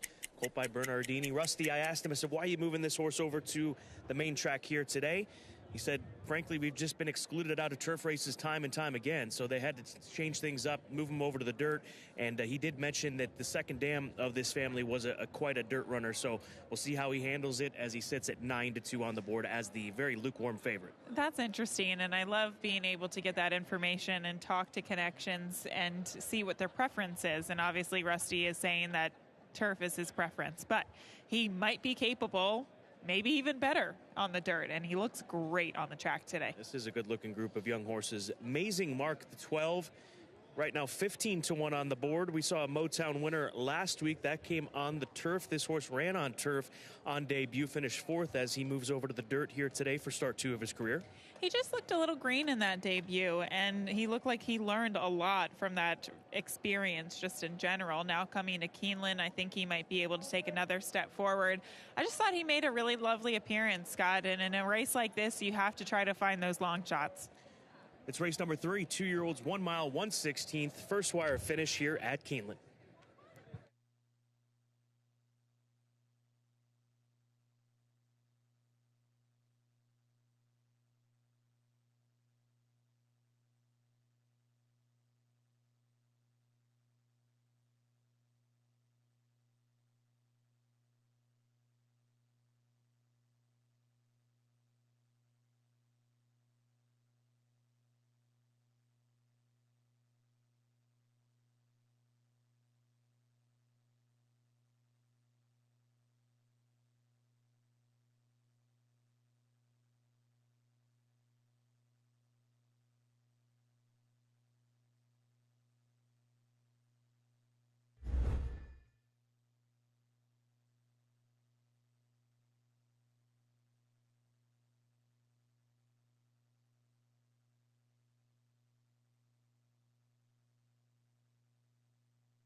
Horses have reached the starting gate for Keeneland's third race, the Balmoral.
First wire. They are at the post.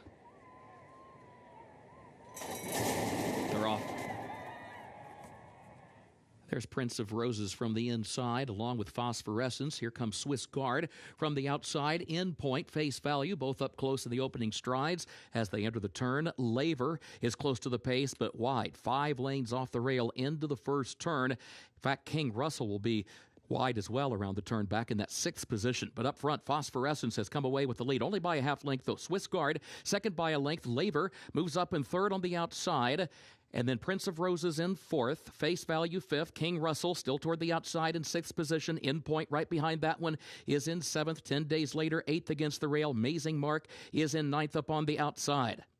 And then Wild Sean in 10th, Escapeologist 11th, a gap of 6 more lengths back to Demon Deacon, who's last of the 12, 24.12 seconds for the opening quarter. Swiss Guard alongside of Phosphorescence, that's the battle for the lead. And then Laver to the outside of Prince of Roses.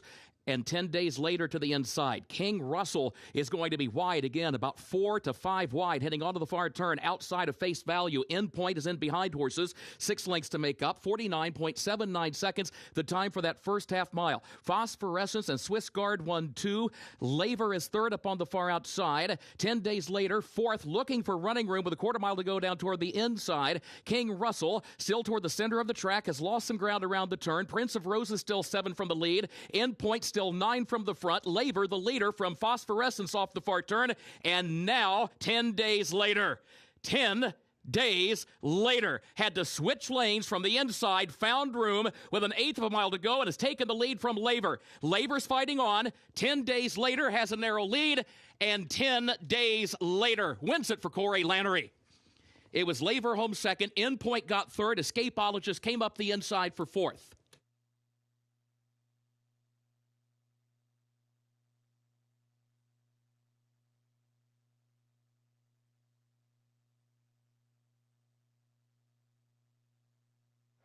10 days later, draws in off the also eligible and gets the victory here as he carries his momentum off the turn and spurts past the 10 Laver, who ran a giant race. He was wide throughout, so for him to hang in there and be part of this late battle is saying something at 9-2. But in the end, it's the favorite 10 days later for Kenny McPeak. Yeah, this horse draws in off the AE and picks up Corey Lannery, who rode him his last 3 starts. And I think the experience on this horse paid off today because he got working on him a little bit early, put him in a perfect position at the top of the stretch to take down the number 10 horse Laver, who definitely put in a good effort today as well. But it's the horse that draws into the race, the 13, 10 days later with the win at 5-2.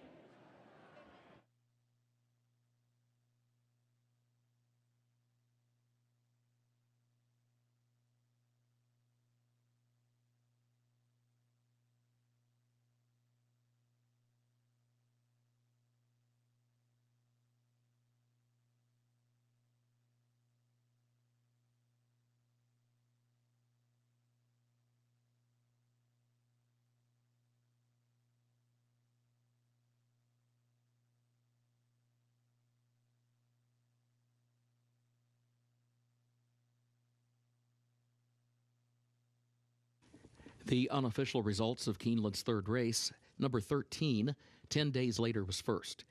Number 10, Laver, was second. Number 7, Endpoint, third. Number 1, Escapologist, fourth. 13, 10, 7, 1, unofficial.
In the winner's circle for Keeneland's third race, the Balmoral, the unofficial winner, number 13, 10 days later, owned by Aaron's Del Frisco LLC of Scott King, trained by Kenny McPeak, the jockey Corey Lannery.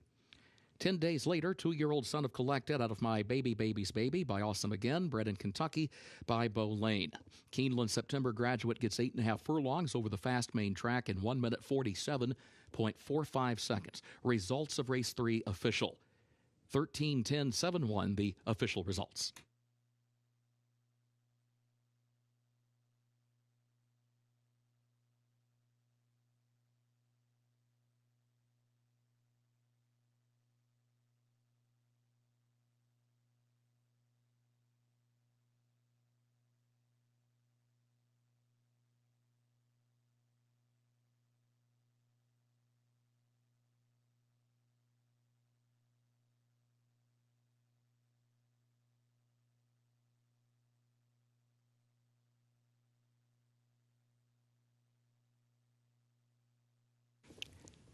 In the winner's circle, the Balmoral Trophy presentation to the connections of number 13, 10 days later.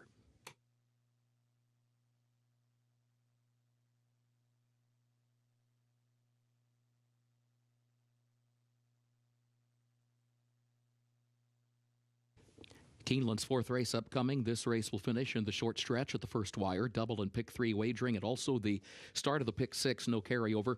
Main track is fast, turf is firm, rail at 30 feet on the turf course today. Again, the rail at 30 feet on the turf course this afternoon. No changes in this fourth event. Looking ahead to race 5. In the fifth race, scratch number 5, Comiskey Park. That's the fifth race, scratch number 5, Comiskey Park. No changes in race 6. Seventh race, take out the also eligibles, 13 through 16. They did not draw into the race. Featured eighth race, scratch number 3, Droppin' G's. Scratch the 9, Major General. Also scratch 11, Warrior Johnny. And scratch 14, Kiss-A-Lot. That's the featured eighth race, scratch number 3, Droppin' G's. Scratch the 9, Major General.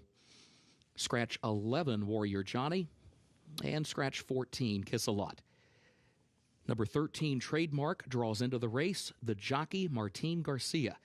Martin Garcia rides 13, Trademark.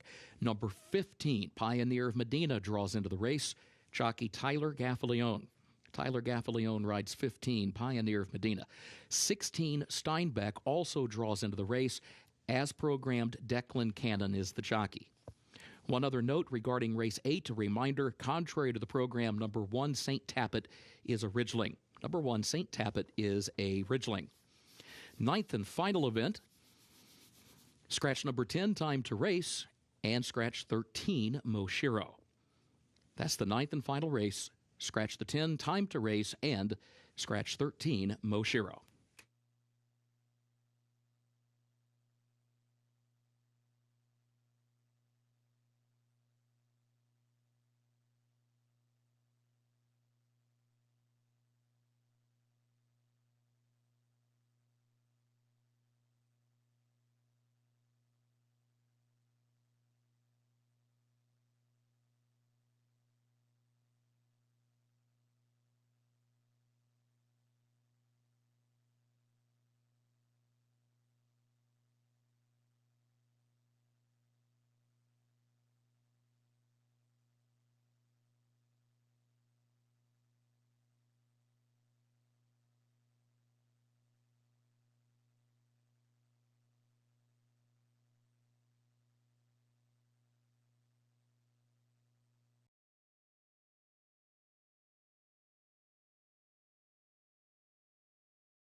Race number 4 will begin the pick 6 here today at Keeneland. It's a 50,000 claimer, 3 and up at a mile and 1/16.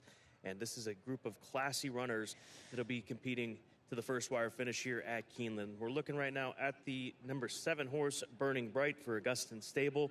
Comes out of much tougher company, including a stakes try in that most recent start at Laurel. He should be forward. He's going to add blinkers. Burning Bright, to me, is the one to beat, and the majority agrees. He's the 2-1 favorite as it stands right now. Yeah, if you look at his back class back in 2020 and 2021, he was running very, very fast races, and he picked up where he left off in that really nice 2 other than allowance optional claiming race at Monmouth 2 starts back. Now, obviously, he was disappointing last time out, but I think it was maybe just a step up in class. I can't really say that it was the sloppy sealed track, Scott, because one of his better races was on a sloppy track before in the past, but they're regrouping, finding the spot in for 50,000, putting the blinkers on. The number 3 horse is Payne for owner George Sharp, son of Painter, who is going to be stretching out to a route for the first time in some time, actually, as far as 2 turns. In fact, the last time that he ran 2 turns was right here at Keeneland, April of 2021, setting the pace from an inside draw. So we'll see what Flo is able to do with the 3, but you've got to respect the class drop that this 7-year-old gelding Payne is taking. Yeah, class drop, and when he did stretch out in distance before in the past, it was always against really tough competition, grade 3 company or high-level allowance company, and I just feel that maybe he's a different horse right now as a 7-year-old. He doesn't really have any of that sprinter speed, so the drop in class and added distance, I think, might be the best move. Whether it's going to be a successful move, I don't know, but it makes sense to do this with this horse right now.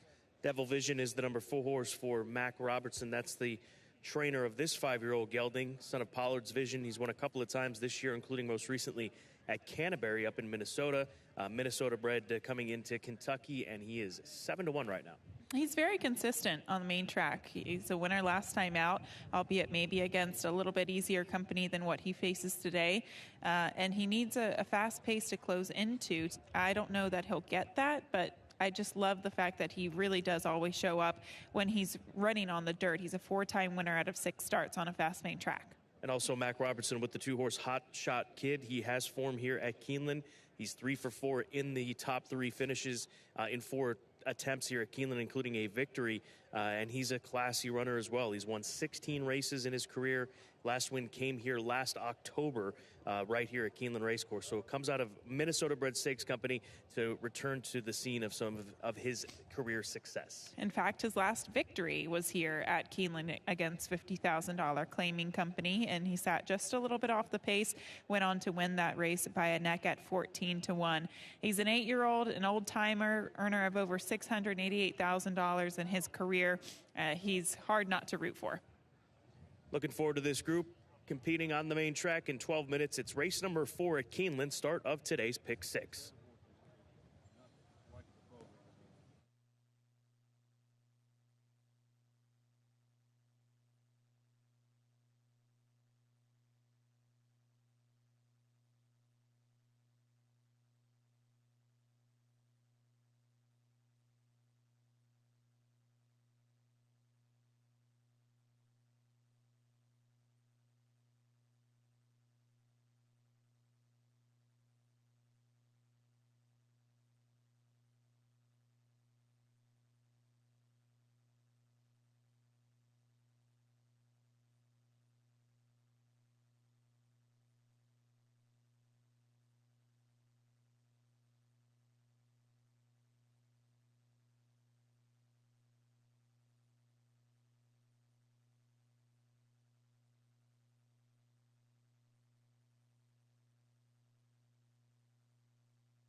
The horses are entering the track for Keeneland's fourth race. 3-year-olds and up with a $50,000 claiming price, a mile and a 16th over the fast main track. Race will finish in the short stretch of the first wire. Double and pick 3 wagering start of the pick 6, no carryover.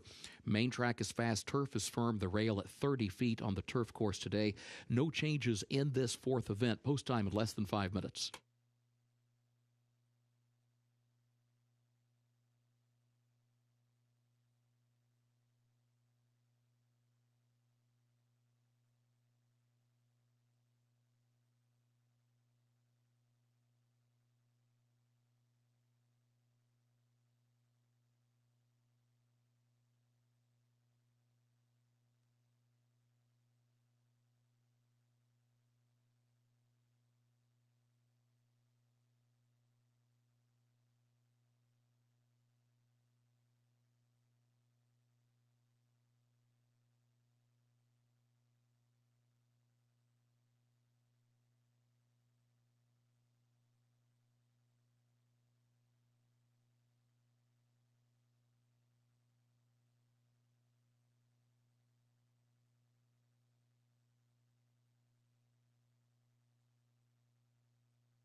Looking at the horses on the track, and we'll take a look at number 4, Devil Vision.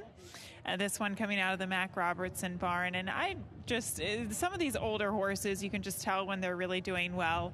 And you kind of get the feeling with this horse that he's just really doing well right now. He is dappled. He just looks like a very happy horse. He comes in off of a victory last time out.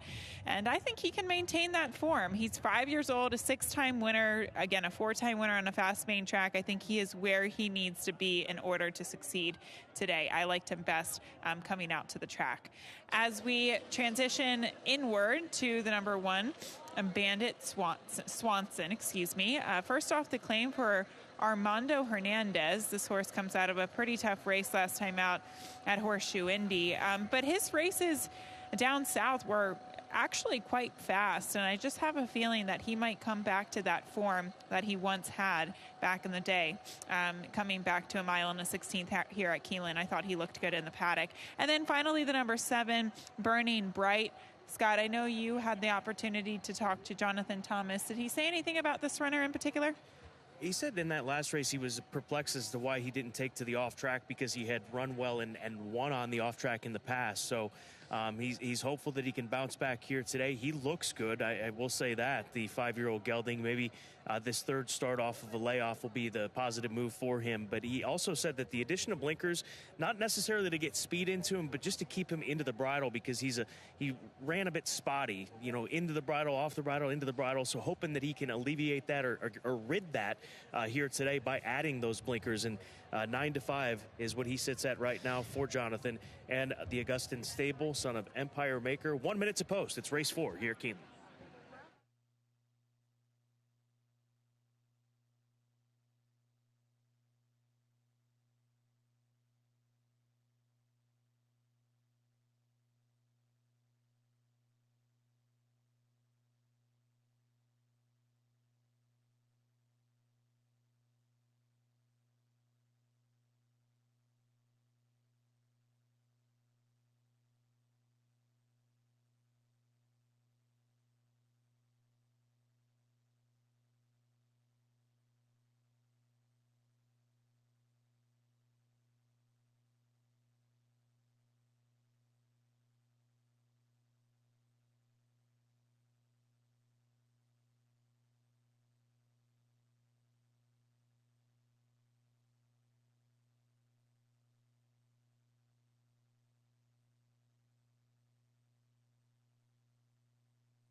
Horses have reached the starting gate for Keeneland's 4th race, start of the Pick 6.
First wire, they are at the post.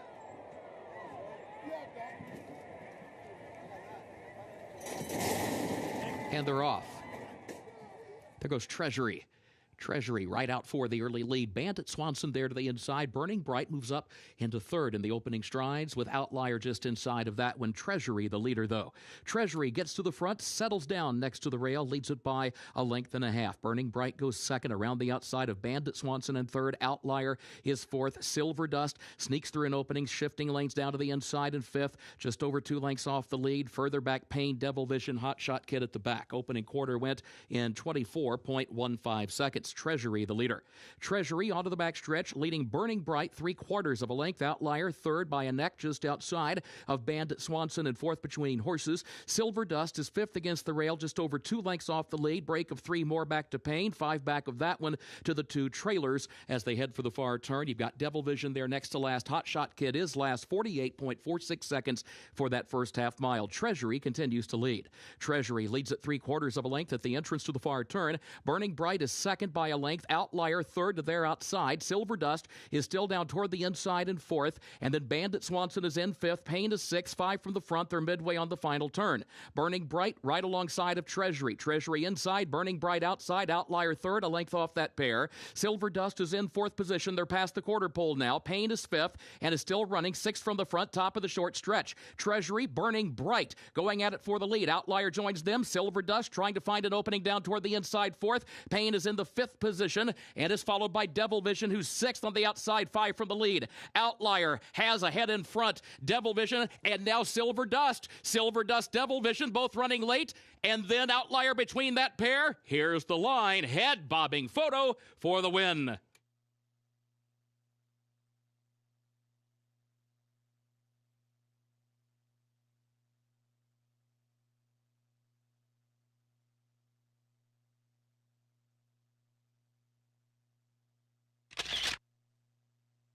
Finish of the day so far, very close on the wire as they're starting to wind up with a 1/4 mile, 1/8 of a mile left in this race. And it's going to come down, it appears, Gabby, between the 5, who has the advantage right now, and the 4, who's got some work to do, but he puts in that work and makes it awful close on the wire. Also, the 8 down on the rail involved in this, but I don't know. It's definitely between the 4 and the 5, Scott, but the 8 did run on very late. The 4, Devil Vision, came from the clouds, came from last.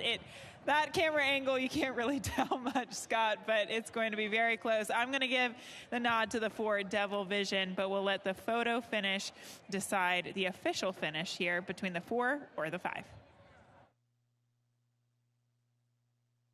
Photo for the win. Hold all tickets.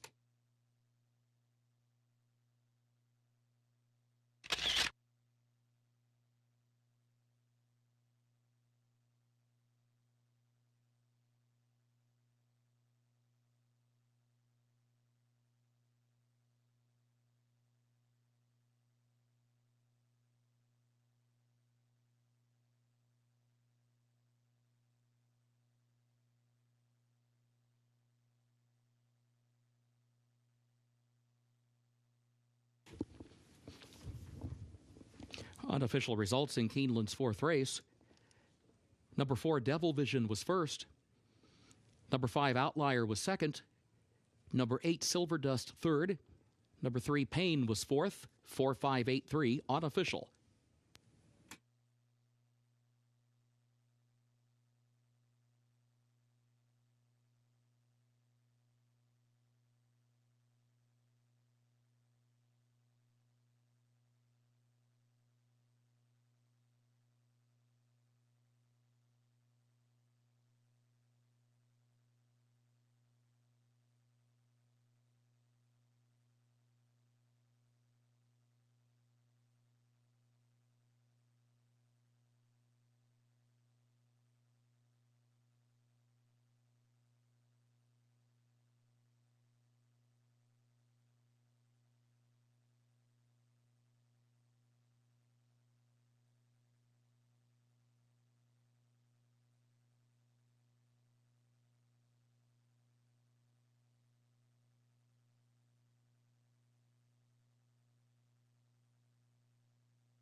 In the winner's circle for Keeneland's fourth race, the unofficial winner, number 4, Devil Vision, owned by John Mintz, trained by Mac Robertson, Ricardo Santana Jr., the jockey.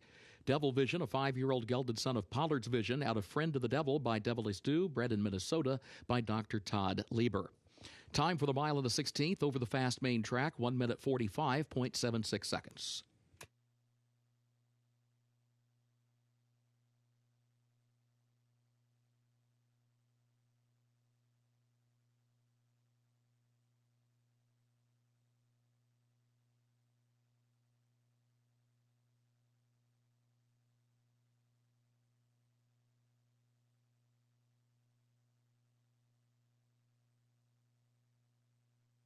Results of Keeneland's fourth race official, 4-5-8-3, the official results.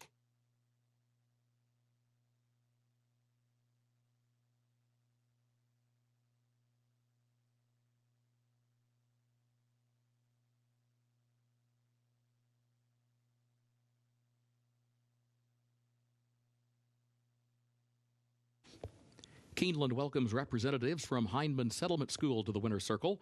Hindman Settlement School was deeply impacted by the historic flooding in eastern Kentucky. While their campus sustained significant damage, the school offered emergency shelter to those who lost their homes, distributed food and supplies to hundreds of families, and served thousands of meals to those in need. As eastern Kentucky rebuilds, Hindman Settlement School remains focused on meeting the needs of Appalachia. Learn more at www.hindman.org.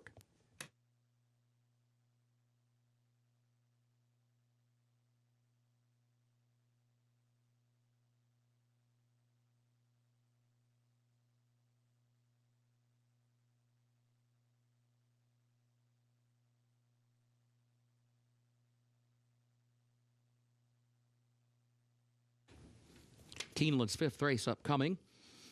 Main track is fast. Turf is firm today. Rail on the turf course set at 30 feet. Race 5, double and pick 3 wagering started the late pick 5. In this fifth race, a reminder, scratch number 5, Comiskey Park. Scratch number 5, Comiskey Park. No changes in race 6. Looking ahead to the seventh race. In race 7, take out the also eligibles. 13 through 16 did not draw into the race. Featured eighth race, scratch number 3, Droppin' G's. Scratch the 9, Major General. Scratch 11, Warrior Johnny.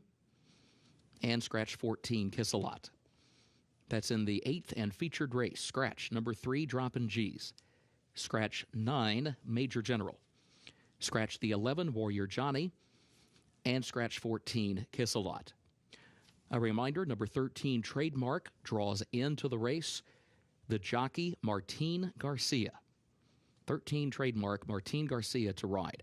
The 15, Pioneer of Medina, draws into the race. Jockey, Tyler Gaffalione. That's the 15, Pioneer of Medina, draws into the race. Jockey, Tyler Gaffalione. And the 16, Steinbeck, also draws into the race. Declan Cannon, as programmed, is the jockey.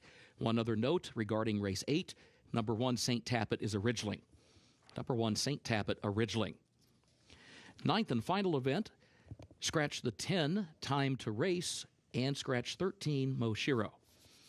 That's the ninth and final event, scratch number 10, Time to Race, and scratch 13, Moshiro.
Race number 5 starts the late pick 5 here at Keeneland Race Course. We're looking at constitutional law right now.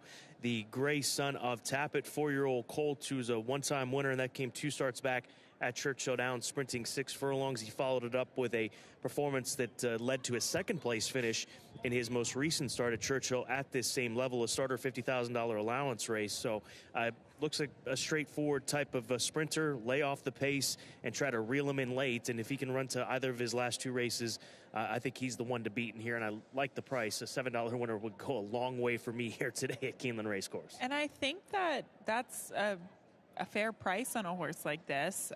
You know, he's very consistent. His win 2 starts back was huge when he dropped down to the $50,000 level. I agree with you, Scott. I used him in 3rd. I just preferred 2 others in here. Let's go over to the number 6 horse, Mount Athos. Mount Athos, a 4-year-old as well. He's a son of Sky Mesa. Just claimed for $30,000 and moves over to your husband's barn, Norm Cassie. He kind of made an early move in a very fast pace last time out, going 3/4 at Churchill Downs.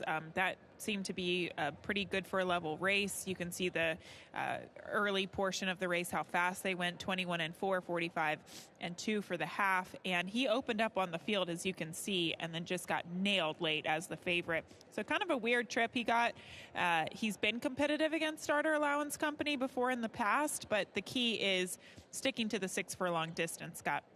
Pledge of Allegiance, he's 0 for 6 at this sprint distance of 6 furlongs. 2 second-place finishes. What led you in this direction? I just thought this was a horse actually going back to his sprint races. I know he hasn't necessarily won, but he's run good races. Look at his allowance races down at the fairgrounds going 6 furlongs. He would run and lose by a couple lengths in those races. So I actually think that the turn back in distance for a horse that's actually in good form right now might help him. I don't think he's going to win, but I think he could hit the board at a decent price at 9-2. Data Storm's the 4, 25-1 on the board. Prairie Meadows Invader is an Arkansas bred running down here at Keeneland, and he's a horse that actually got better moving away from those state-bred races, those Arkansas-bred races at Oaklawn. That or just the venue change, whatever it may be, or he's just found better form because his last 4 races at Prairie Meadows over in Iowa really have him looking a lot better, and he looks nice down there in the paddock. He's a big price, 26-1, making him the second longest shot in this field. He comes into the race off of back-to-back second-place performances, but he already has a win this season. It was against slightly lesser company, hence the big price at 26-1. Race number 5, starter 50, 6 furlongs the distance. Again, start of today's late pick 5 right here at Keeneland.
The horses are entering the track for Keeneland's 5th race. Starter allowance for 3-year-olds and up, 6 furlongs over the fast main track. Double and pick 3 wagering start of the late pick 5. Scratch number 5, Comiskey Park. Number 5, Comiskey Park is scratched. Fast track firm turf, 6 minutes to post.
Bring your front side to the number 3 horse right off the bat, 9-2 with 5 minutes to post before the start of the late pick 5. That's Pledge of Allegiance for Samantha Siegel's JMS stable. Constitution gelding remains at the starter 50 level and cuts back in trip here today. I know it's been a long time since this horse has found the winner's circle. In fact, it was September of last year. And he's done a couple of things since then in sprint, stretch out and distance, try the turf, and he hasn't been able to get that second career victory. But I will say, Scott, that I thought he looked really good today. And this might be the thing that he needs. They brought him back off of a couple months on the shelf, ran him at a mile. It was an okay race. And now second start off the layoff, they shortened him up to 3/4. I think that'll just help him be fresh and ready to go. Now, if it's enough to win, I don't know, but I think he might be able to perform at his best today.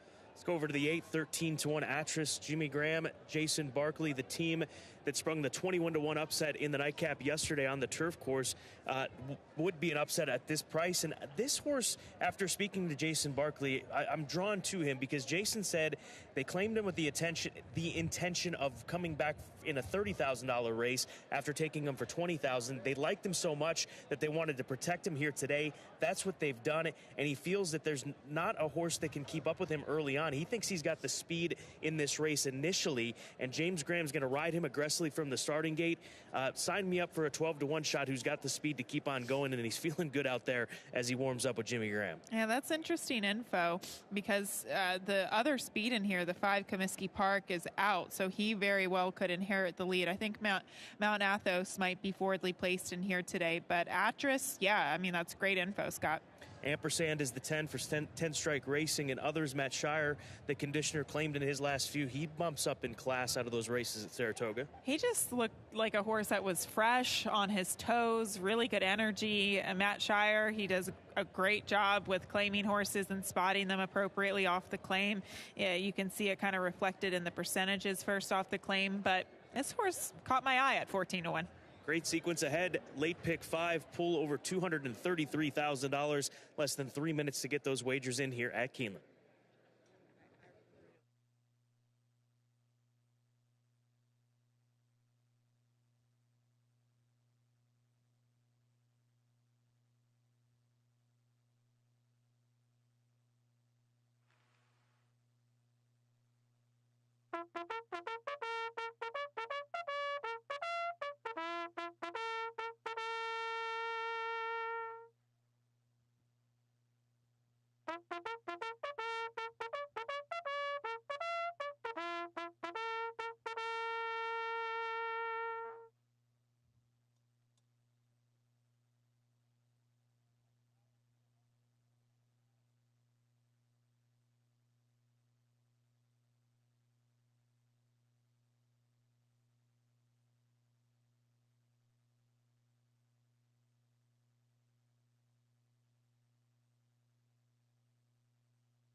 Horses have reached the starting gate for Keeneland's 5th race, start of the late pick 5.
They are at the post. And they're off. Oski Wow Wow off the steps slowly. There goes Atris. There goes Cold as Hell. These two right to the front. Data Storm comes out running in the 3rd position. Spend Benjamins is away 4th up toward the outside. Mount Athos down toward the inside in 5th, 5 lengths off the lead. Ampersand is 6th on the outside of that one. Oski Wow Wow moves up from last into 7th against the rail. Pledge of Allegiance is 8th. Constitutional Law is 9th and running 8 lengths from the lead, heading onto the far turn. And Coonshawn Bridge is last. Opening quarter 22.61 seconds. Back up front, Cold as Hell and Atris going at it. Spend Benjamins tries to join them. Third up on the outside, a length and a half off the lead of Cold as Hell as they turn for home. Mount Athos is fourth. And now changing lanes to the outside, Data Storm is in fifth. Constitutional Law still next to last. Here comes Mount Athos from the outside. Eighth of a mile to go. Cold as Hell still has the lead, though. And Spend Benjamin still fighting on between that pair. Pledge of Allegiance runs toward fourth. Mount Athos runs toward the lead, has a head in front. Cold as Hell is fighting on past the 16th pole, but Mount Athos has the lead for Tyler Gaffalione and Mount Athos to win it. Cold as Hell was home second, close for third. It was either Pledge of Allegiance or Spend Benjamins for that third spot.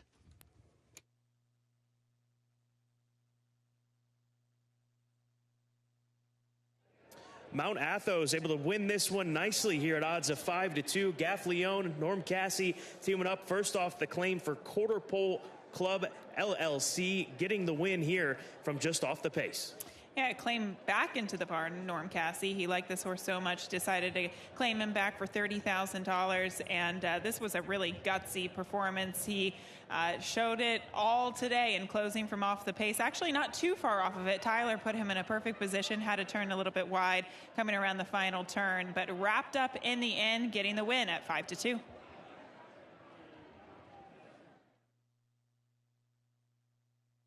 Photo for show. Hold all tickets.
The unofficial results of Keeneland's fifth race. Number 6, Mount Athos, was first. Number 7, Cold as Hell, was second. Number 11, Spend Benjamin's third. Number 3, Pledge of Allegiance, fourth. 6, 7, 11, 3, unofficial.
In the winner's circle for Keeneland's fifth race, the unofficial winner, number 6, Mount Athos, owned by the Quarter Pole Club 6 LLC of William Cunningham, trained by Norm Cassie, Tyler Gaffalione, the jockey.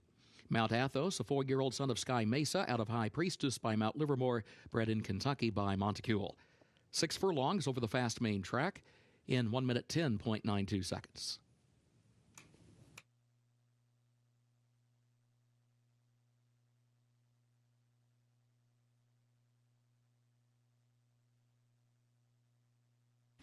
Results of Keeneland's fifth race official. 6, 7, 11, 3, the official results.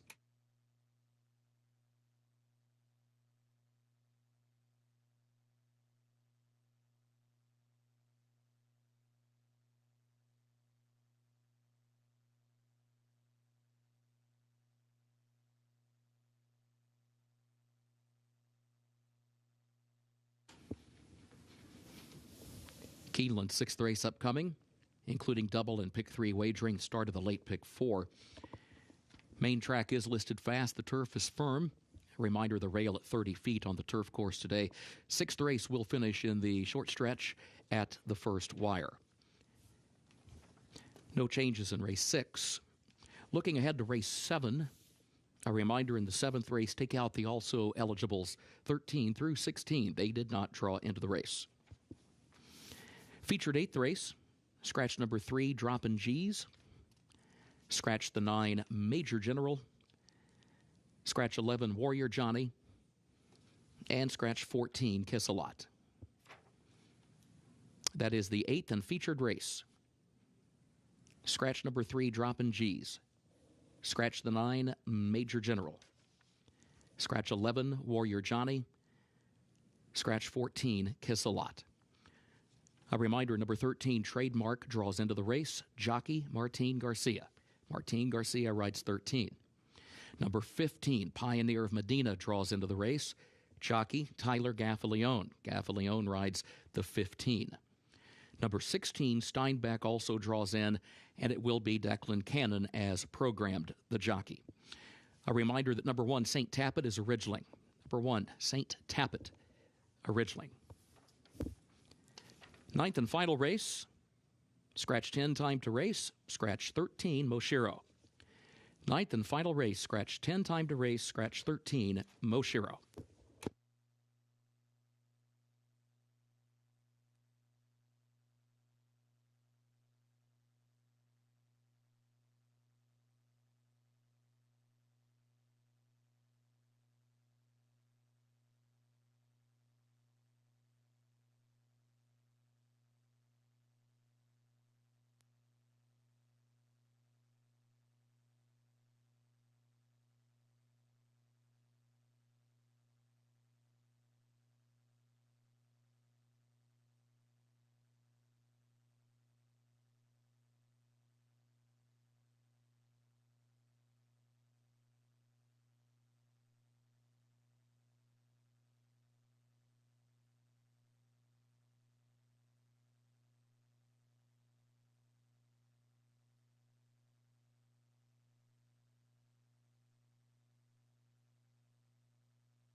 Race number 6 will start today's late pick 4. Good sequence ahead. We've got a 6-5 favorite by way of this horse right here. That is Meister, the number 3 for CHP Racing, a son of Bodie Meister, who's 2 for 3 in the money here at Keeneland. Has yet to win, but he's run some good races, and he comes into this race off of consecutive wins at Churchill, one going 2 turns, one going 1 turn. He's just in a good spot right now from performance perspective, and looking to keep it rolling as he sits at 7-5 for Ian Wilkes.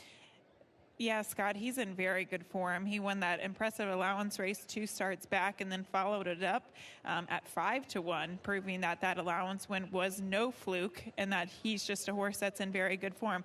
I do wonder with him, is he a horse that's just turning a corner? Is he just really starting to peak right now at this time of year or in his 4-year-old season? Or is he a horse that really likes Churchill? And can he transition that form here back to Keeneland?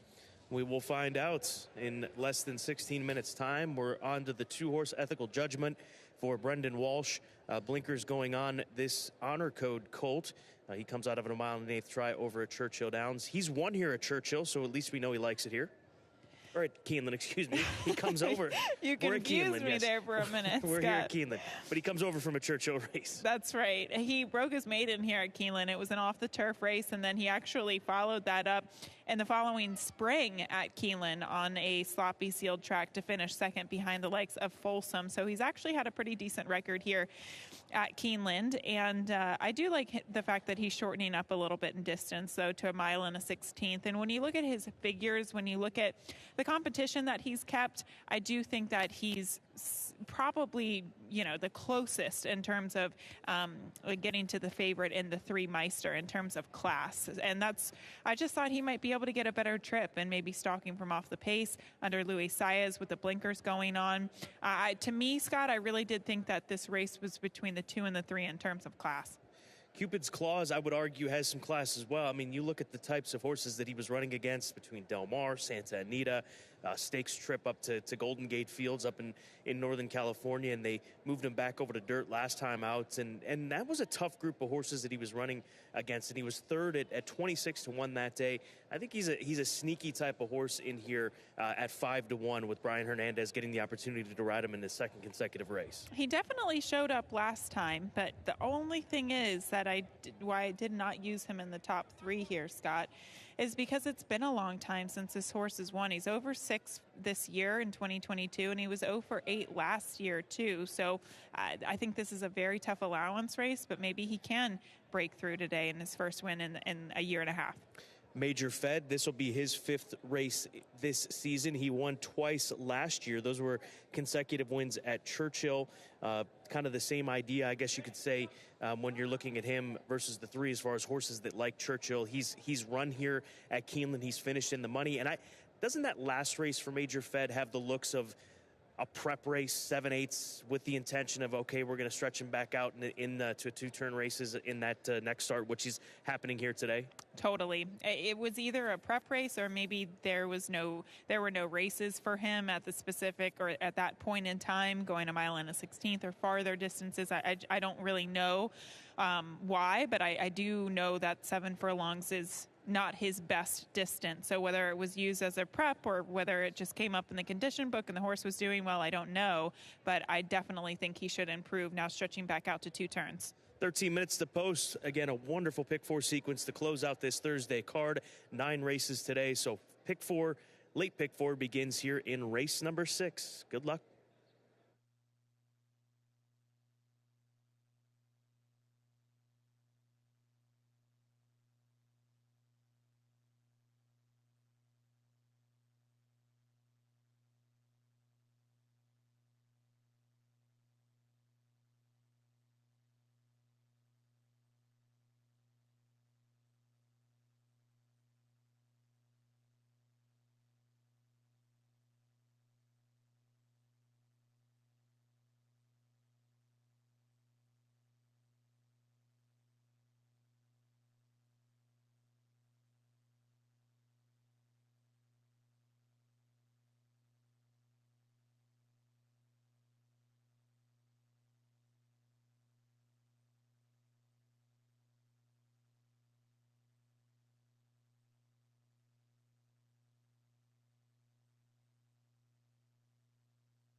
The horses are entering the track for Keeneland's sixth race, the Sienna allowance optional claiming race for a price of $100,000. 3-year-olds and up, mile and a 16th over the fast main track. Race will finish in the short stretch at the first wire. Double and pick 3 wagering start of the late pick 4. No changes in race 6. Post time at 6 minutes.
We go to the favorite. That's Meister 6-5. Ian Wilkes, CHP Racing, teaming up with the current favorites, who's looking for his first win here at Keeneland Racecourse. And Scott, I had the opportunity to speak to Ian Wilkes just a few moments ago and asked him, does this horse just like Churchill Downs? Because he comes out of 2 victories at Churchill Downs. Has he turned a corner? What's going on here? And he said he thinks he's figured him out a little bit in that he doesn't like to be behind and inside of horses. He's a horse that is just kind of free running, wants to either be out on the lead or out in the clear. So Julian rode him to victory in those last 2 starts. That's probably where he's going to find himself. And if he doesn't, it might not be good. He just needs to be out in the clear today. I'm sure Julian will have that intention going into the first turn, so something to keep an eye on in the early stages of this race. We go to the 1-horse 5-star General. Nice-looking 6-year-old son of Distorted Humor. He really perked up once he came out onto the track. His body language really turned the corner in a positive way, in my opinion. And this is a Grant Forrester trainee that comes in from Emerald. We heard from Grant, or at least I spoke to Grant earlier today, and he pointed towards this horse, mentioning, we've got a couple that are coming in from Emerald, and he comes out of Allowance Company as well as stakes races there as well. So 5-star General at 7-1. We'll see if he's able to put together a strong performance here today. Ethical Judgment, another one that looked really nice, the number 2 horse, who's 5-2. That makes him the second choice in the wagering. Blinkers going on. We'll see if Saez can unlock something here. Might be the pace setter in this race based on what we're seeing from him on the track and the inside draw that he possesses with the first wire finish. And then lastly, the 6-horse Mailman Money for Allied Racing, Golden Sense 5-year-old, who comes out of the Cowboy Jones Stakes at Ellis Park where he was 5th, but he looks really nice out there as well. So we'll see what Gabe Saez opts to do from this outside draw. He's only run a couple of times this year, and it's been a few months since that run in the stake, the Cowboy Jones Stakes at Ellis Park, but just really like the way that he looks. He's 9-1 on the tote board right now, which is the biggest price in this field. So just another great competitive group competing here at Keeneland Racecourse. Race number 6, once again, does start today's late pick 4. Good luck.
The horses have reached the starting gate for Keeneland's 6th race, the Sienna, start of the late pick 4.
First wire, they are at the post.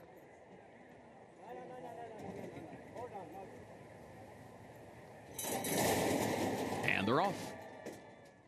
There's 5-Star General from the inside, out for the early lead. Mailman Money comes away running in the 2nd position, and Cupid's Claws is in 3rd and angling down toward the rail. 5-Star General, the early leader, though. 5-Star General in front, a length and a half into the first turn. Mailman Money goes 2nd toward the outside, just a lane off the rail around the turn. Cupid's Claws down toward the inside to save some ground in that 3rd position. Major Fed is in 4th. Ethical Judgment is 5th, and Meister last of the 6, outward from the rail, nearly 6 lengths off the lead. 24.9 seconds was the time for the opening quarter. 5-Star General, the leader.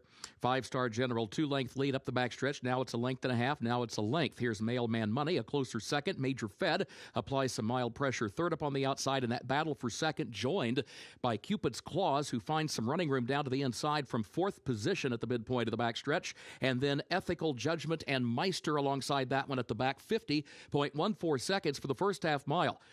Over to the far turn, 5-Star General opens back up here on a 3-length lead, followed by Mailman Money in 2nd, a half length. Now there goes Major Fed on the outside, again making a bid for that 2nd spot. Meister is still last, caught 3 wide around the far turn, moves up 2 spots into 4th, and is still 4 lengths off the lead. Ethical Judgment to the inside of that one with a quarter mile to go. Cupid's Claws is last to the top of the short stretch. 5-Star General leads at a length. Major Fed is 2nd.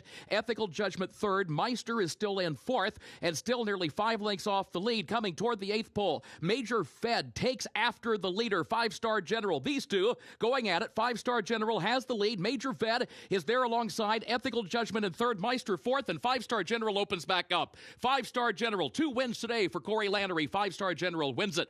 Major Fed was home in 2nd position, followed by Ethical Judgment and Meister.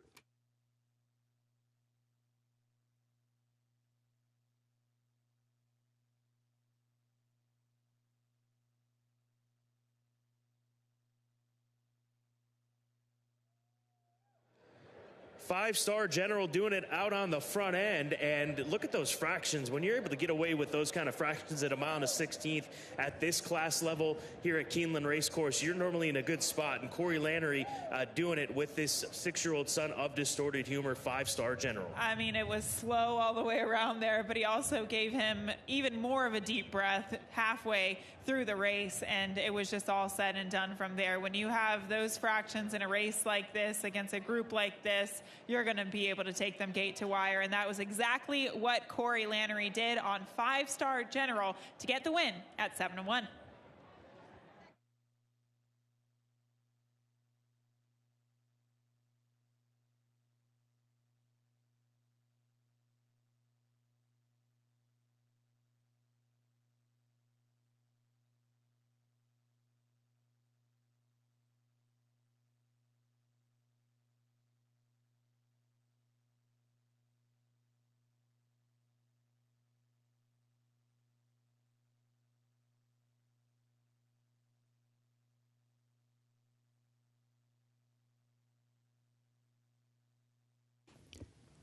The unofficial results of Keeneland's 6th race: number 1, 5-star General, finished first. Number 5, Major Fed, was second. Number 2, Ethical Judgment, third. Number 3, Meister, fourth. 1, 5, 2, 3, unofficial.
In the winner's circle for Keeneland's 6th race, the Sienna, the unofficial winner, number 1, 5-star General, owned by Altea Stable of Kenneth Aladeff, trained by Grant Forster. 2 wins today for Corey Lannery. 5-star General, a 6-year-old son of Distorted Humor, out of Party of Interest by Bernardini. The now official winner, bred in Kentucky by Windstar Farm LLC, mile and 16th, 1 minute 45.75 seconds over the fast main track. Results are official for Keeneland's 6th race, 1523 official.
In the winner's circle, the Sienna Trophy presentation to the connections of number 1, 5-star General.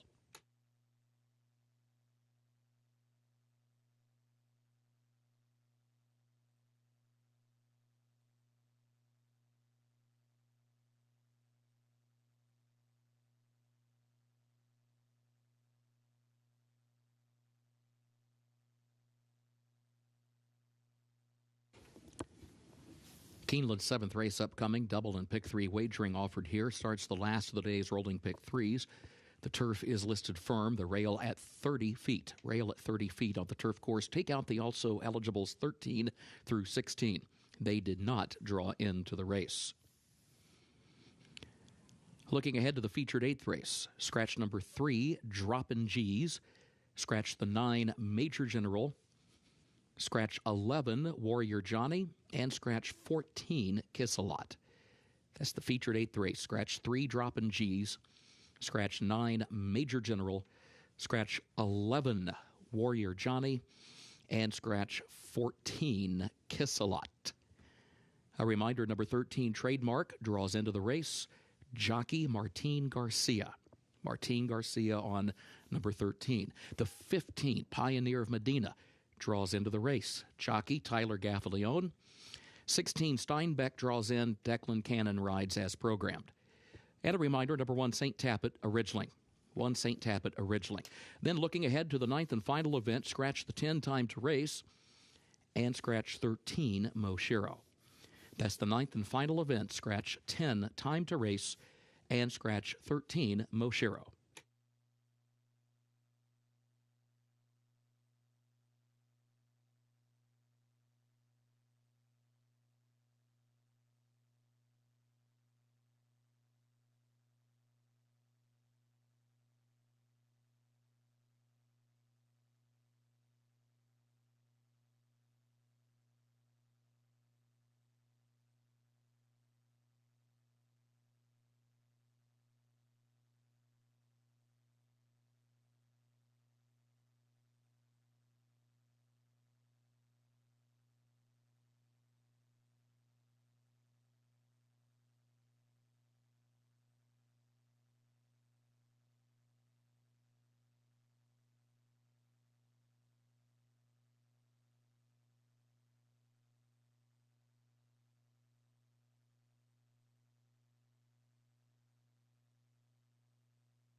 Race number 7, second level allowance condition, 1 mile and 1/16 on the turf course here. Turf listed as firm, and we've got a big field that'll be lining up in less than 18 minutes. Champagne Lady is 7-2 right now. She's my top play for Cortland Farms, and Shug McGahee, a mare by Uncle Mo, who just every time they have routed her, she has showed up and finished in the top 3. She comes off of a second at Kentucky Downs in a second level allowance condition. Tyler Gaffleone has ridden her twice in the past and in fact guided her to victory in a dirt race, but a pretty forward type of mare as far as straightforward, likes to sit close and always seems to come with it in these longer distance races. She does, Scott, and I used her second. Definitely one to use in your top 3 just because of her consistency. When they run her going long on the turf or even on the dirt, the key is she's very consistent, and she loves to win. She loves to hit the board. The key is to just go a distance of ground. Obviously, her lone, I would say, disappointing performance this year over the course of the past year was when they sprinted her going 5.5 furlongs. So she's a filly that, again, very consistent, and she fits this field. The number 1 horse for Flown is Flown, I should say. That's her name, daughter of Kitten's Joy for Brendan Walsh. She's kept some top-level competition here at Keeneland. Her other run back in the springtime of this year at Keeneland, she was runner-up behind Ocean Road, that nice filly. She won at Colonial. She came from well out of it to finish 3rd last time out behind Champagne Lady at Kentucky Downs. But getting back to Keeneland might be a big positive move for this daughter of Kitten's Joy. Not only getting back to Keeneland, but getting back to a mile and a 16th. I think the mile was just a little bit too short for her last time out. She found herself well off the pace, and she is a closer. You don't want to take her out of her preferred running style, but you kind of got to get to working on her a little bit earlier, and they just went too fast at the mile distance last time out. I like the fact that she also draws the rail, Scott. If you go back to the race at Colonial Downs, she drew the inside, got covered up, and came with a really impressive closing run, and I think that's exactly how she needs to be ridden. Bipartisanship for Graham Motion. Luis Saez, outside draw may not be ideal, but she's a filly that can take back and try to save some ground, I would imagine, from post position number 12 in this instance. And speaking of top-level competition, her last few races, she's run against some good ones. She was winner of the Tropical Park Oaks back on the 26th of December last year, and then her 2 runs this year, she ran into Regal Glory and In Italian, 2 fillies that we saw running against each other in a grade 1 here at Keeneland. So you've got to respect the level in which the level of competition in which she's been facing. It's just a question of the 7-month layoff and the outside post. And in the time that she's been having time off, these fillies and mares have gone on to really develop, as you mentioned, In Italian and Regal Glory. We're talking about grade 1 caliber horses. So I think you could make a legitimate case that this filly is the class of the field. She just has a long layoff to overcome. She's 5-2 right now. She is the favorite in this race. Good event on the turf course coming up in 15 minutes. Firm turf course today. At race number 7 coming up next at Keeneland.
The horses are entering the track for Keeneland's 7th race, the Hurricane Hills, and allowance for fillies and mares age 3 and up at about 1 mile and a 16th over the firm turf. Rail at 30 feet today.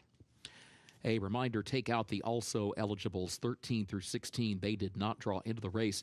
Double and pick 3 wagering featured here. Starts the last of the day's rolling pick 3s. Post time 6 minutes.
There's a good look at Hyder Family Stables. Flown, the daughter of Kitten's Joy. Beautiful filly for Brendan Walsh and the Hyder Family Stables. Ricardo Santana Jr. in the irons here today. Gabby's best angle from today at Keeneland. 5-1 is what she sits at on the tote board. She's coming out of that Kentucky Downs race where she was third, only beaten 4 lengths, but she looks beautiful out here, as do all of these fillies. This is a very classy looking group of runners getting set to compete on the turf course. We'll go over to the number 7 horse, Woohoo Jackie Blue, daughter of Jack Milton, 3-year-old filly tackling some older company here today.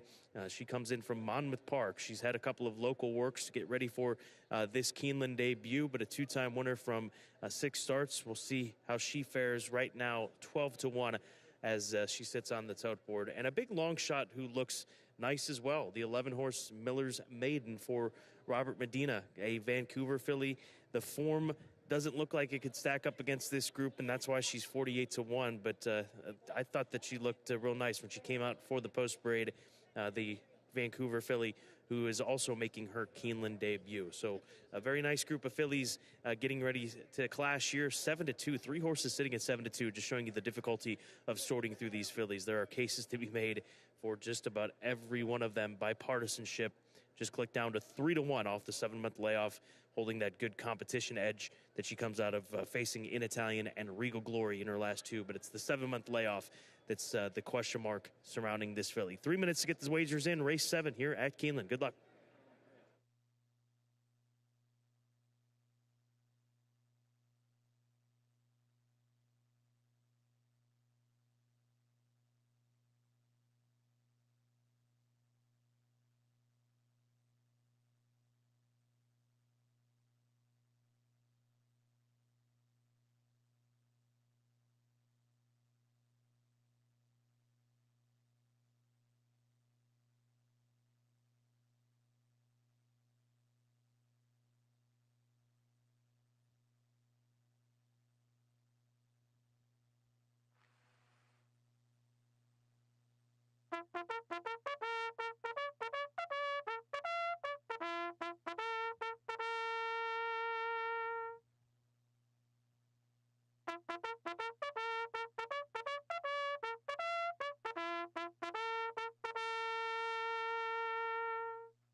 The horses have reached the starting gate for Keeneland's 7th race, the Hurricane Hills.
They are at the post. Yes, sir. And they're off. There goes Fancy Martini from between horses, out for the early lead along with Reagan's Decision and Sister Luann, who kicks in. Champagne Lady moves up into the 4th position, but Sister Luann the leader. Sister Luann leads it by a half length. Reagan's Decision goes 2nd. Champagne Lady is 3rd. Fancy Martini over to the inside in the 4th spot. Miller's Maiden toward the outside is in 5th. Flown Against the Rail is 6th. By Partisanship is 3 wide out toward the center of the course now in 7th. Woohoo Jackie Blue is 8th and moves up 1 spot in between horses. Smarmy back toward the rail is in 9th. Barista is in 10th position onto the backstretch. Justify My Love is 11th. And finally, Undisturbed is last of the 12. 23.2 seconds, the time for the opening quarter. Sister Luann, the leader, only by a half length. Reagan's Decision, second, a length and a half. Fancy Martini, third by a half length. And then Champagne Lady, who's fourth in between horses. Miller's Maiden, fifth on her outside. Flown is sixth back toward the rail. Woohoo Jackie Blue, then by partisanship, 48.06 seconds for the first half mile. Sister Luann, the leader. Sister Luann leads it by a length onto the far turn. Reagan's Decision is second, just off the leader's flank, and moving forward now to challenge for the lead. Fancy Martini third, Champagne Lady fourth on the outside, still nearly 3 lengths from the front though. And then Miller's Maiden, Woohoo Jackie Blue, flown toward the rail. By partisanship is wide to the top of the stretch, quarter mile to go, still 8 lengths from the lead. Sister Luann is the leader. Fancy Martini now comes to the outside off the rail from that second position. Reagan's Decision by partisanship down the outside. Champagne Lady is there. Barista looks for room down toward the inside. Fancy Martini has the lead. By partisanship is still in the center of the course. Barista runs late from between horses. It is Fancy Martini in front. Fancy Martini for James Graham. Fancy Martini, 54 to 1.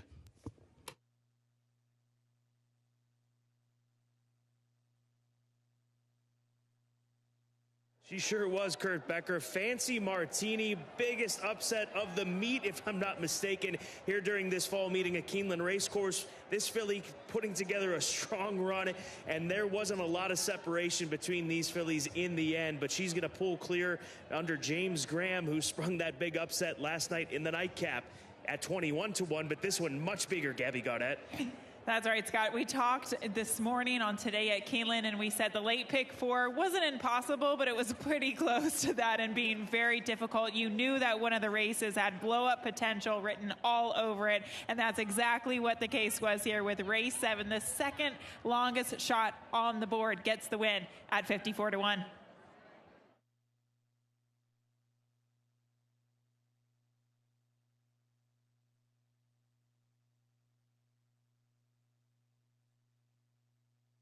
Photo for play, sold all tickets.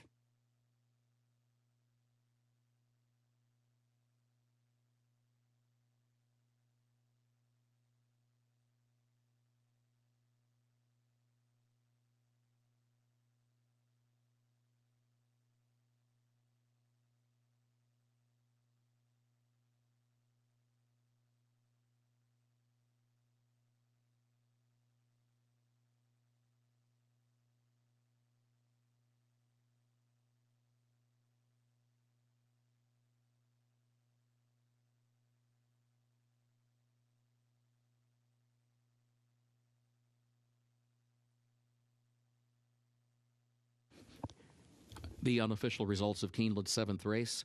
Number 6, Fancy Martini, was first. Number 8, Barista, was second. Number 5, Smarmy, third. Number 2, Sister Luann, fourth. 6-8-5-2 unofficial.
Results of Keeneland's 7th race official.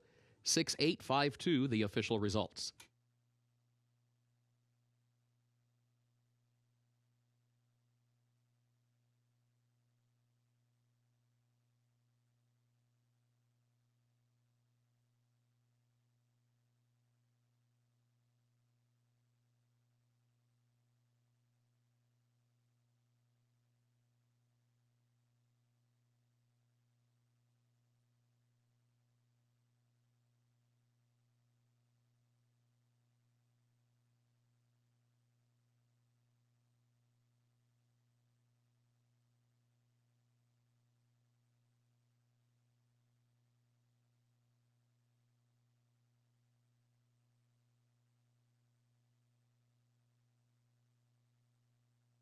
In the winner's circle, the official winner of Keeneland's 7th race, the Hurricane Hills, number 6, Fancy Martini, owned by Carl R. Moore Management, LLC of Carl R. Moore, trained by Joe Sharp, James Graham, the jockey.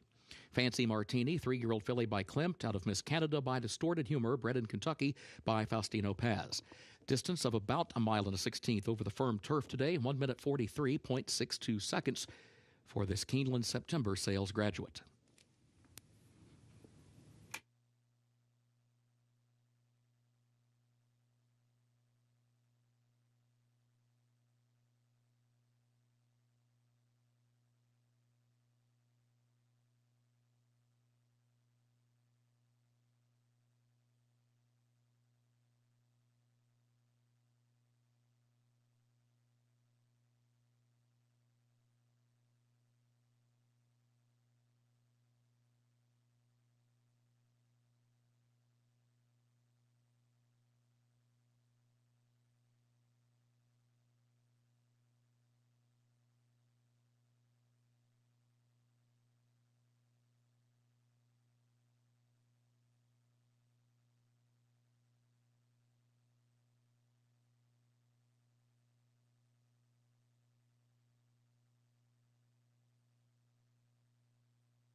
In the winner's circle, the Hurricane Hills Trophy presentation to the connections of number 6, Fancy Martini.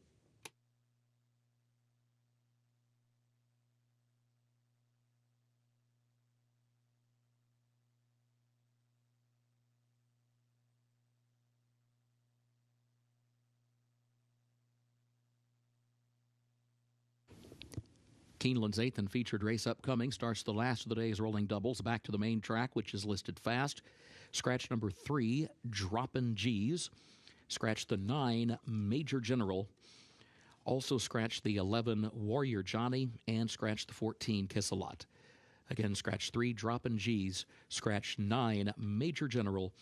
Scratch 11, Warrior Johnny, and scratch 14, Kiss-A-Lot. A reminder, number 13, Trademark, draws into the race, jockey Martin Garcia. Martin Garcia rides the 13. Number 15, Pioneer of Medina, draws into the race, jockey Tyler Gaffalione. Tyler Gaffalione rides number 15, Pioneer of Medina. The 16, Steinbeck, draws in, Declan Cannon rides as programmed. A reminder, number 1, St. Tappet is a Ridgeling. Number 1, St. Tappet is a Ridgeling.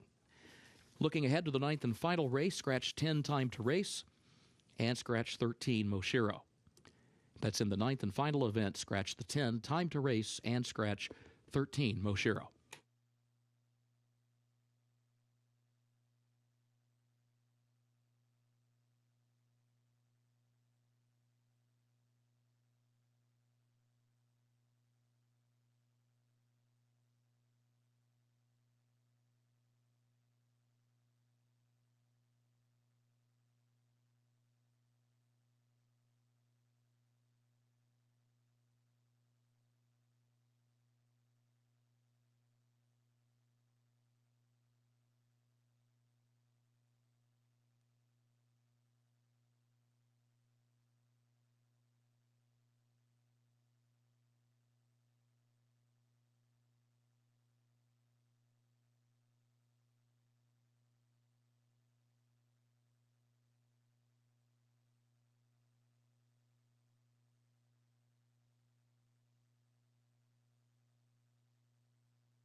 Race number 8 is 16 minutes to post, but let's just quickly reflect on what we saw, Gabby. That has to be some of the biggest payoffs in the history of Keeneland, in which we just witnessed. The Dime Superfecta paid over $72,000. 10-cent Superfecta, $72,000. We had some folks over here do the math. If you would have boxed the entire field in race number 7, that would have cost you about $1,000 or just over it. Not saying that somebody would have done that.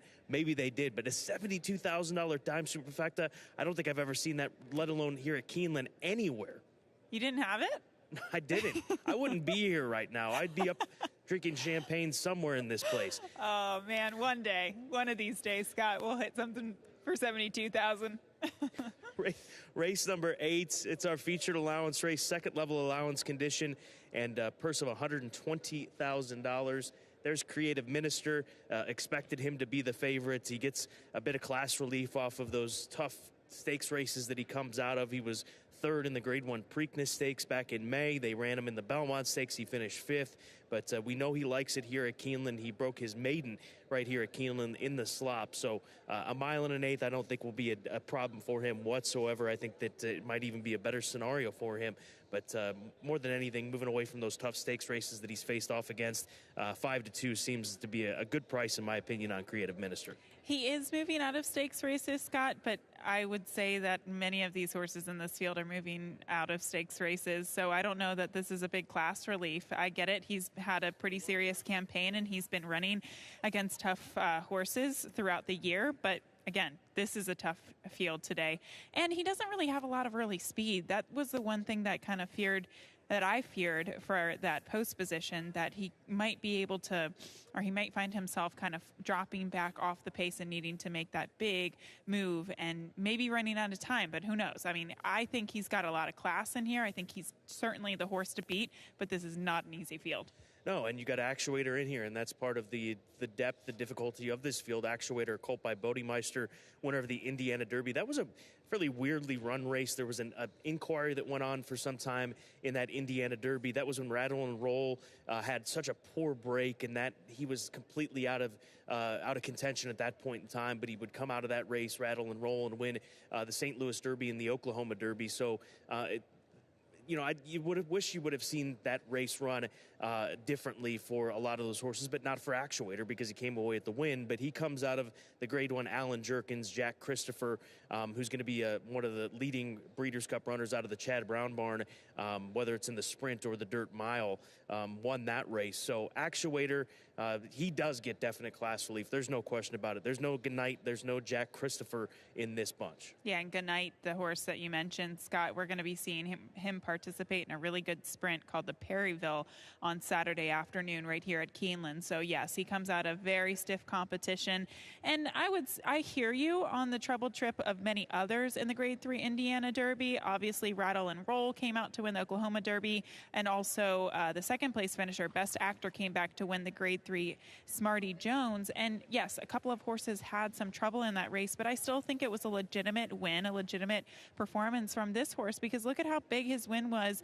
First time on the dirt, first time coming out of the Michael McCarthy barn at Churchill Downs. This horse has legitimate talent on the dirt. Ethereal Road, he's been a bit spotty this year. He won the Sir Barton Stakes back on Preakness weekend. He scratched early.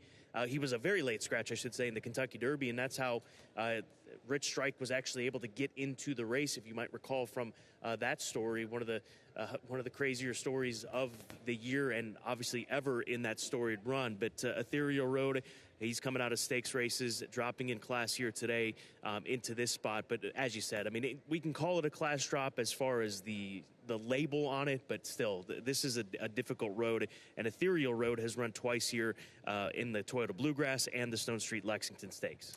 And he did run against Creative Minister last time out, Scott, and he was several lengths behind him. So that just shows you, I think, in black and white on the past performances, that he really does have to, lessen the margin between himself and Creative Minister. But he is better posted, and this is a horse that, I do like. They've tried a couple different things with him this year, but I do think going a distance of ground on the dirt is probably best, maybe even a little bit shorter. But he has some class. It's just, what side will you see? St. Tappet, the number 1 horse, 4-1 for Mandy Pope and Whisper Hill Farm. He's got quite a pedigree. He's by Tappet out of the Horse of the Year, Havre de Grace. 2 for 2 to kick off his career. They ran him in the Bourbon Trail at Churchill Downs, and I think you might have uncovered something just pointing this out this morning on Today at Keeneland. The lack of Lasix may have caught up with him, but he's back on that race day medication here today, and St. Tappet has to be respected at 4-1. Well, it's either that, Scott, or he doesn't want to go very far. And maybe eventually, if he doesn't run well in this race, we'll see him turn back in distance. He still sticks to the 2 turns at 1 1/8 miles, but by far his 2 best races were at 1 turn at Saratoga and at Belmont, going 7/8 and 6.5. I'm just playing devil's advocate with that mindset. If that was the case, wouldn't he be in the Perryville on Saturday? Sure. Yeah, I mean, it's a good point, but this is a much easier field than the Perryville. That's fair. We'll see how it pans out. He's 4-1 on the board. Creative Minister is 2-1. That's the number 12. Featured race is coming up next here at Keeneland. 10 minutes to post.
The horses are entering the track for Keeneland's 8th and featured race, the Running Mead Allowance Optional Claiming Race, for a price of $125,000. 3-year-olds at 1 1/8 over the fast main track. Starts the last of the day's rolling doubles. Scratch the 3 Droppin' G's. Also scratch the 9 Major General. Scratch the 11 Warrior Johnny. And scratch the 14 Kiss-A-Lot. A reminder, number 13 Trademark draws into the race. The jockey Martin Garcia. 15 Pioneer of Medina draws into the race. Jockey Tyler Gaffalione. 16 Steinbeck draws into the race, as programmed Declan Cannon to ride. A reminder, number 1 St. Tappet is a Ridgeling. Post time, less than 5 minutes.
There's a look at the one-horse St. Tappet. Gabby Gaudette just telling me she had a conversation with his trainer, Todd Pletcher. Said that St. Tappet came out of that race at Churchill Downs just about a month ago with a temperature. So that was the excuse for the poor performance. And he was also telling Gabby that he feels that there is no question in his mind that he'll handle the 2 turns. So 7-2, he's just clicked down from 4-1. He is a good-looking colt, as you would expect with this pedigree. St. Tappet, watch out for this Ridgeling, I should say, as he gets set for a second try at 2 turns. Ethereal Road looks as good as I've ever seen him. This horse looks phenomenal out there. He might be the biggest runner in here, 8-1. I'd say watch out for him based on his looks. The coach, Dwayne Lucas, has him looking phenomenal here in this spot, and the distance is not going to be an issue for him whatsoever if he's ready to roll here today.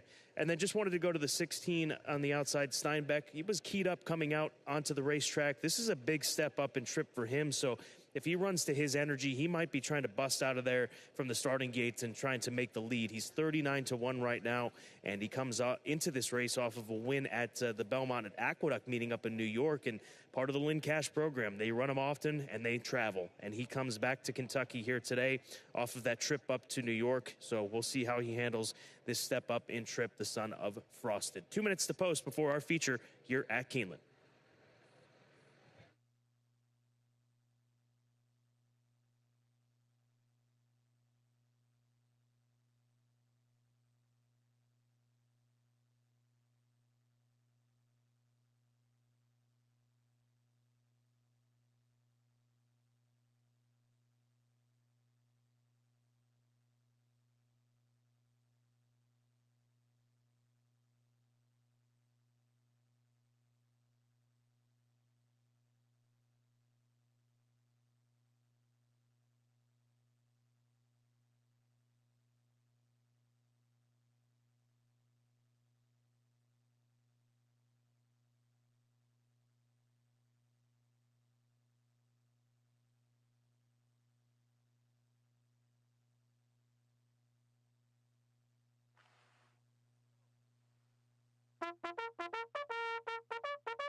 The horses have reached the starting gate for Keeneland's 8th and featured race, the Runnymede.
They are at the post.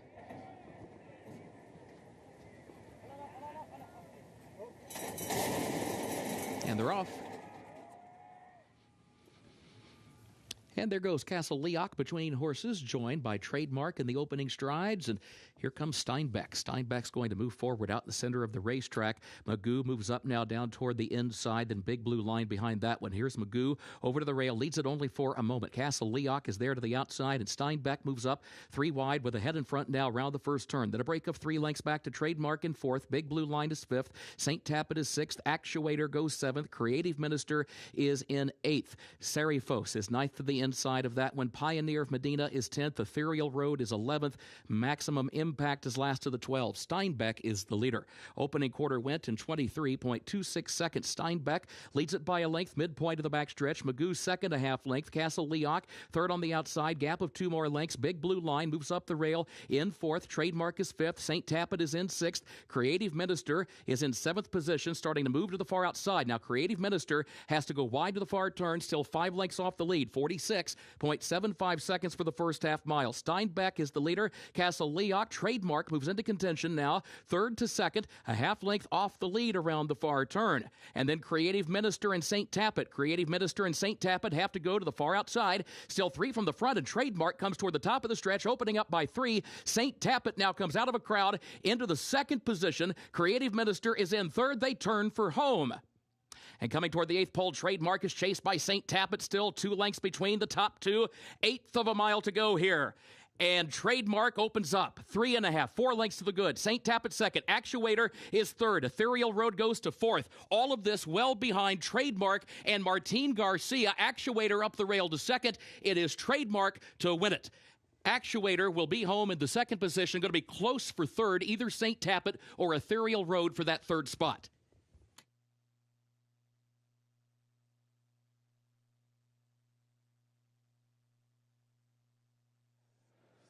Well, the big prices keep coming here this afternoon. 23-1 on Trademark, the son of Upstart.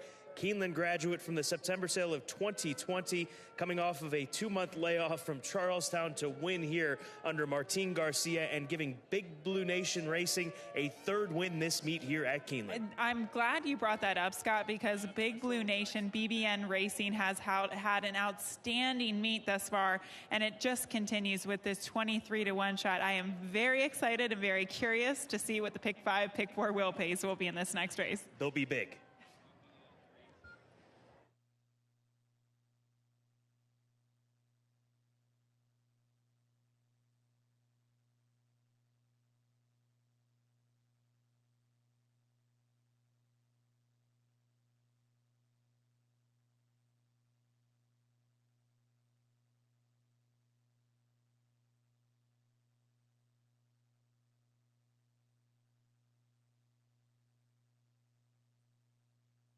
Photo for show. Hold all tickets.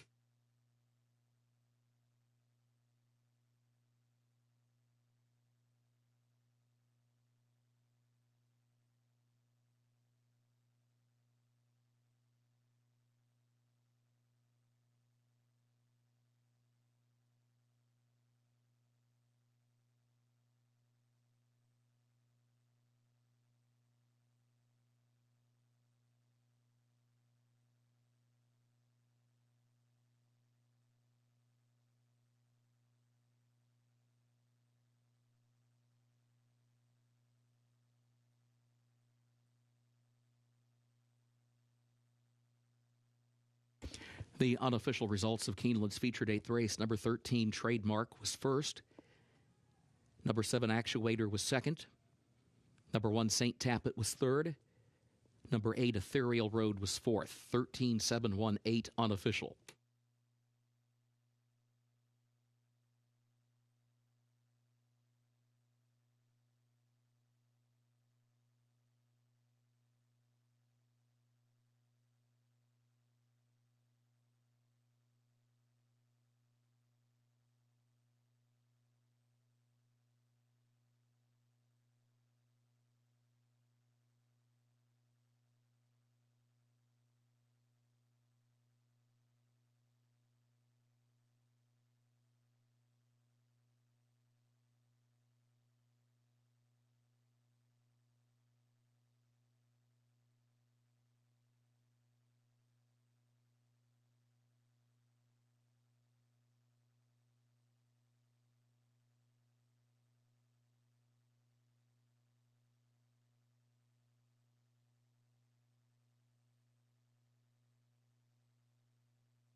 In the winner's circle for Keeneland's featured 8th race, the Runnymede, the unofficial winner, number 13, Trademark, owned by BBN Racing LLC of Ann Braxton Lynch, trained by Victoria Oliver. 2 wins today for Martin Garcia.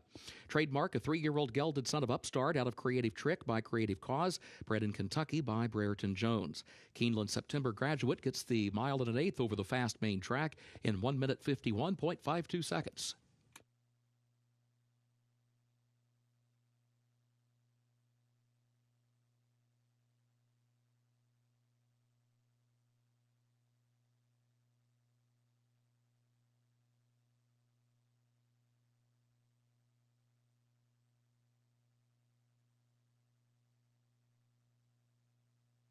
Results of Keeneland's 8th race official.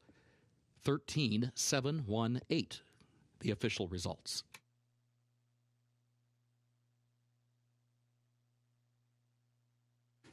In the winner's circle, the Runnymede Trophy presentation to the connections of number 13, Trademark.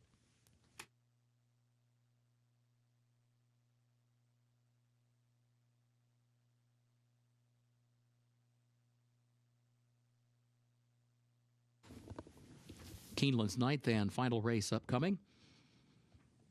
This race will finish in the short stretch at the first wire. Track is fast, no carryover for that Toyota Super High 5. Scratch the 10, Time to Race, and scratch 13, Moshiro. Again, scratch 10, Time to Race, and scratch 13, Moshiro.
Race number 9 will close out this, what has been challenging Thursday card here at Keeneland. If you've gotten any bit of these payoffs in these last few races, you your meat has been made. Let's just say that.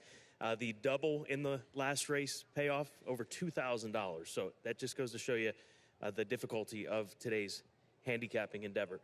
Mighty Madison is who we're taking a look at right now. Nyquist filly for Rigney Racing, Phil Bauer. This is a filly that's going to step up and trip here today, and I think she'll appreciate it based on the way that she ran in that 5.5 furlong sprint race on debut. And Scott, she is one of a few horses here that if you are alive in the pick 5, the pick 5's only paying out to a handful of horses. I just wanted to keep everybody up to date with this.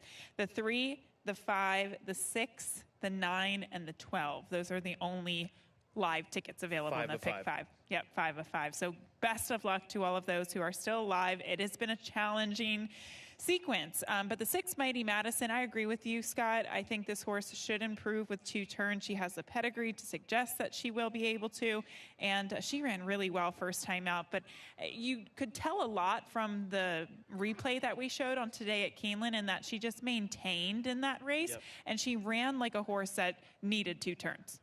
Pure Pauline is the number 3 horse who will go to as the 8's acting up down here in the paddock, being saddled away from the all-weather stalls, so we'll keep an eye on the 8. But nonetheless, Pure Pauline, the number 3 horse, 5-2 on the board. Well-bred filly by Curlin for Stone Street Stables, a 4th on debut in a sprint where she was the favorite at odds of 3-1. And I think she was the favorite just because of the connections, because of the pedigree, everything about that race. But also sometimes when we see horses debut at 7 furlongs, it just means that it's used as a stepping stone to stretch out to 2 turns. And here she finds herself at 2 turns. We know how good those Curlin fillies can become. So she really could be anything with this type of pedigree. Whitson Wager, the number 4 horse, Union Rags filly, pedigree to get the distance by Union Rags out of a mine shaft. First dam, she sprinted twice, stretches out here today.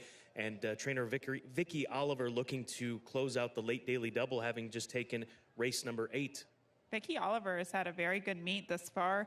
But Scott, the reason why I also like this horse, she obviously improved drastically in her second start. So I think that'll set her up nicely for the mile and a 16th. But also, that was the one race at Churchill Downs that's proven to be pretty productive. Pretty Mischievous was the winner of the race, that first-time starter for Godolphin and Brendan Walsh, who I know Brendan thinks very highly of her. And I think in general, that was a really good group of fillies. The nightcap is coming up in 13 minutes as they continue the process down here in the paddock. We'll head front side for the 9th and final at Keeneland in just a few moments.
The horses are entering the track for Keeneland's 9th and final race, the Green Lantern. Maiden special weight, 2-year-old fillies over the fast main track, 1 mile and a 16th. Race will finish in the short stretch at the first wire. No carryover for that Toyota Super High 5. Scratch the 10, Time to Race, and scratch number 13, Mo Shiro. Post time at 5 minutes.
Race number 9, maiden special weight event for 2-year-old fillies. Again, 1 mile and a 16th the distance. This filly has been feeling good since she was over in the paddock, moves over here to the front side. She is a big, good-looking filly and bouncing out on the racetrack.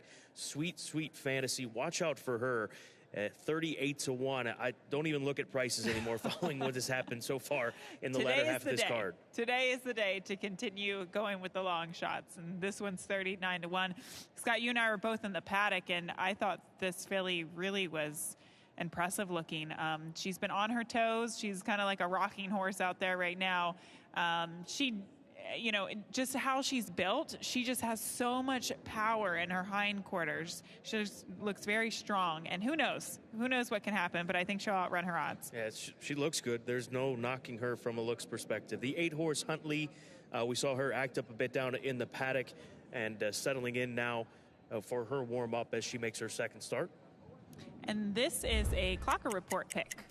So we'll see what she can do. She's been training well here locally at Keeneland. She had her most recent work in 49 flat. And she just showed some speed and tired going the flat mile last time out. And to me, Scott, she definitely ran like a 2-turn horse. Sometimes that 1-turn mile can just be a little bit too tough for horses who want to go longer. Defining purpose is the 12, a first-time starter for Ken McPeak. Brian Hernandez Jr., daughter of Cross Traffic, who gets this outside draw to deal with. She is right now 14 to 1 on the board. I liked the way she looked, actually. My first impression, I liked her, but she actually grew on me even more and more, and I thought that she was one of the more professional fillies here, and that's saying something because she's a first-time starter. Some of these other fillies have race experience, but she really had a nice eye to her as well, so we'll see what she can do. She's a big long shot at 14 to 1, but as the long shots have been winning, who knows, Scott, what we'll see in this finale. They are coming around the turn, moving towards the starting gates here to begin the loading process for the nightcap at Keeneland, less than 1 minute to post.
The horses have reached the starting gate for Keeneland's ninth and final race, the Green Lantern.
First wire, they are at the post. And they're off. There goes Pure Pauline from the inside, right out for the early lead. Here comes Huntley, though, and Taxed is there up on the outside. Mighty Madison, Comparative, all up close in the opening strides as they head for the first turn. Huntley has the lead. Huntley gets over to the rail, leads it by just a half length, has plenty of company on the front end. There's Pure Pauline down to the inside. Here's Comparative between horses, and there's Taxed up on the far outside. Taxed is going to move up into second, right alongside of Huntley. Comparative third, Pure Pauline fourth, Mighty Madison a wide fifth. Sweet Sweet Fantasy is in the sixth position, heading off the first turn. And then Defining Purpose, who's seventh up on the outside. Wits and Wagers is in eighth. Like Fine Wine is in ninth. Loudon is in 10th, and Grand Entrance last of the 11. Opening quarter 24.36 seconds. Taxed has the lead a neck. Huntley is fighting back to the inside. Mighty Madison goes third on the extreme outside. And then Pure Pauline, who's fourth down toward the rail, just 2 lengths off the lead. Comparative fifth. Sweet Sweet Fantasy is in sixth. Defining Purpose is in seventh. Grand Entrance, Wits and Wagers, Like Fine Wine, and Loudon at the back. 49.45 seconds for the first half mile. Taxed is the leader. Taxed leads it by 2.5 lengths on the far turn. Huntley second 1/2 length. Mighty Madison third by 2. Then Comparative. Pure Pauline is fifth down toward the inside. Defining Purpose has to go wide in sixth. 6 lengths from the front. They're past the quarter pole now. And then Wits and Wagers, 8 lengths to make up. Taxed is the leader. Taxed has the lead by 3 off the far turn. Here comes Comparative to the outside at the top of the stretch. And then Defining Purpose, Grand Entrance. And here's Pure Pauline. Pure Pauline up the inside. Comparative, Grand Entrance down the far outside. And then Wits and Wagers back toward the inside, along with plenty of company in the form of Grand Entrance. And Grand Entrance comes after Pure Pauline. Here's the wire. Head bobbing photo for the win. Either Pure Pauline or Grand Entrance for the top spot.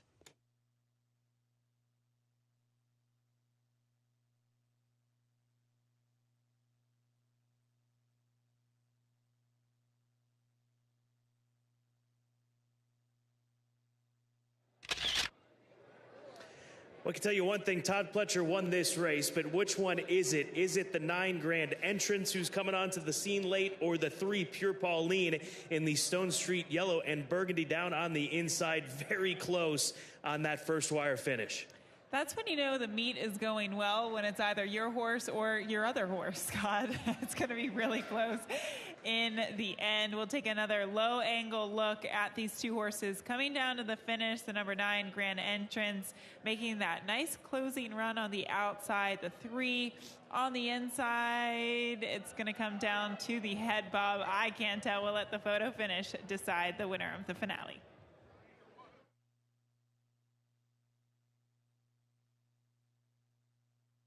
Photo for the win. Hold all tickets.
Dead Heat for the win. Number 3, Pure Pauline. Number 9, Grand Entrance. Dead Heat for the win.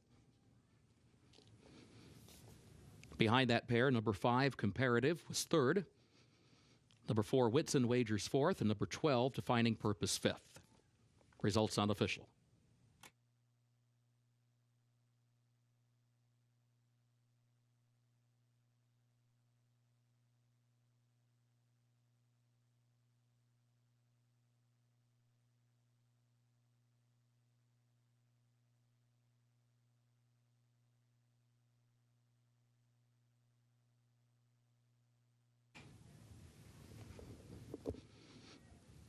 Into the winner's circle for Keeneland's 9th race, the Green Lantern, number 3, Pure Pauline, and number 9, Grand Entrance.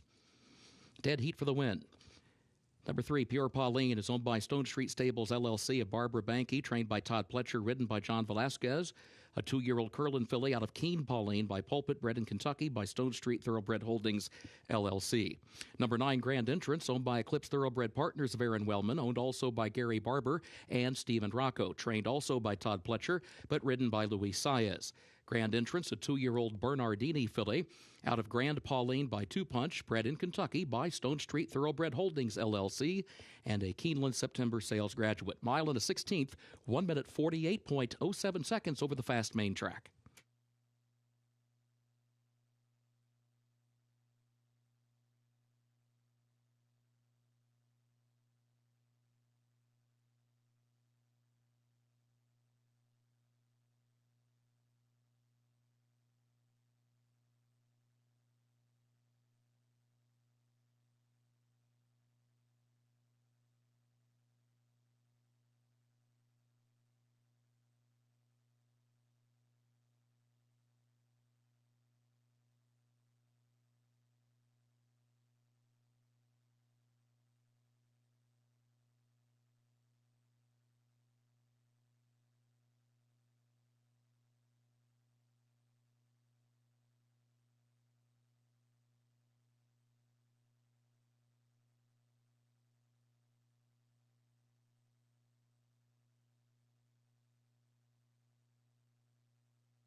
In the winner's circle, the Green Lantern Trophy presentation for Race 9.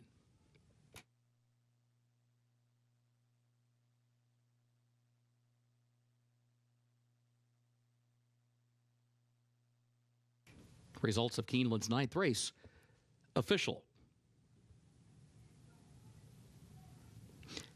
3-9 in the dead heat for the win, followed by 5-4-12. Results official.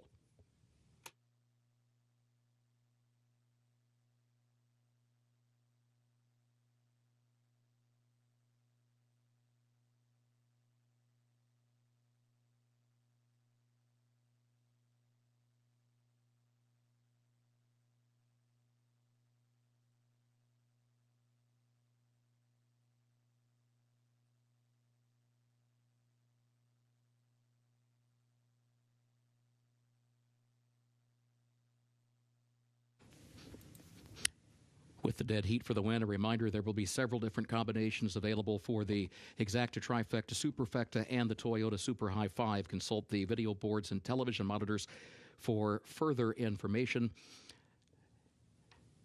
Carryover for the Pick 6 for tomorrow's card at $29,000 in the carryover. The Pick 6 pays on 4 of 6 today with a carryover of $29,404 for tomorrow's card.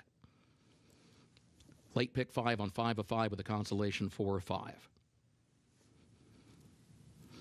We thank you for being with us. For now, on behalf of Keeneland, thank you and good evening.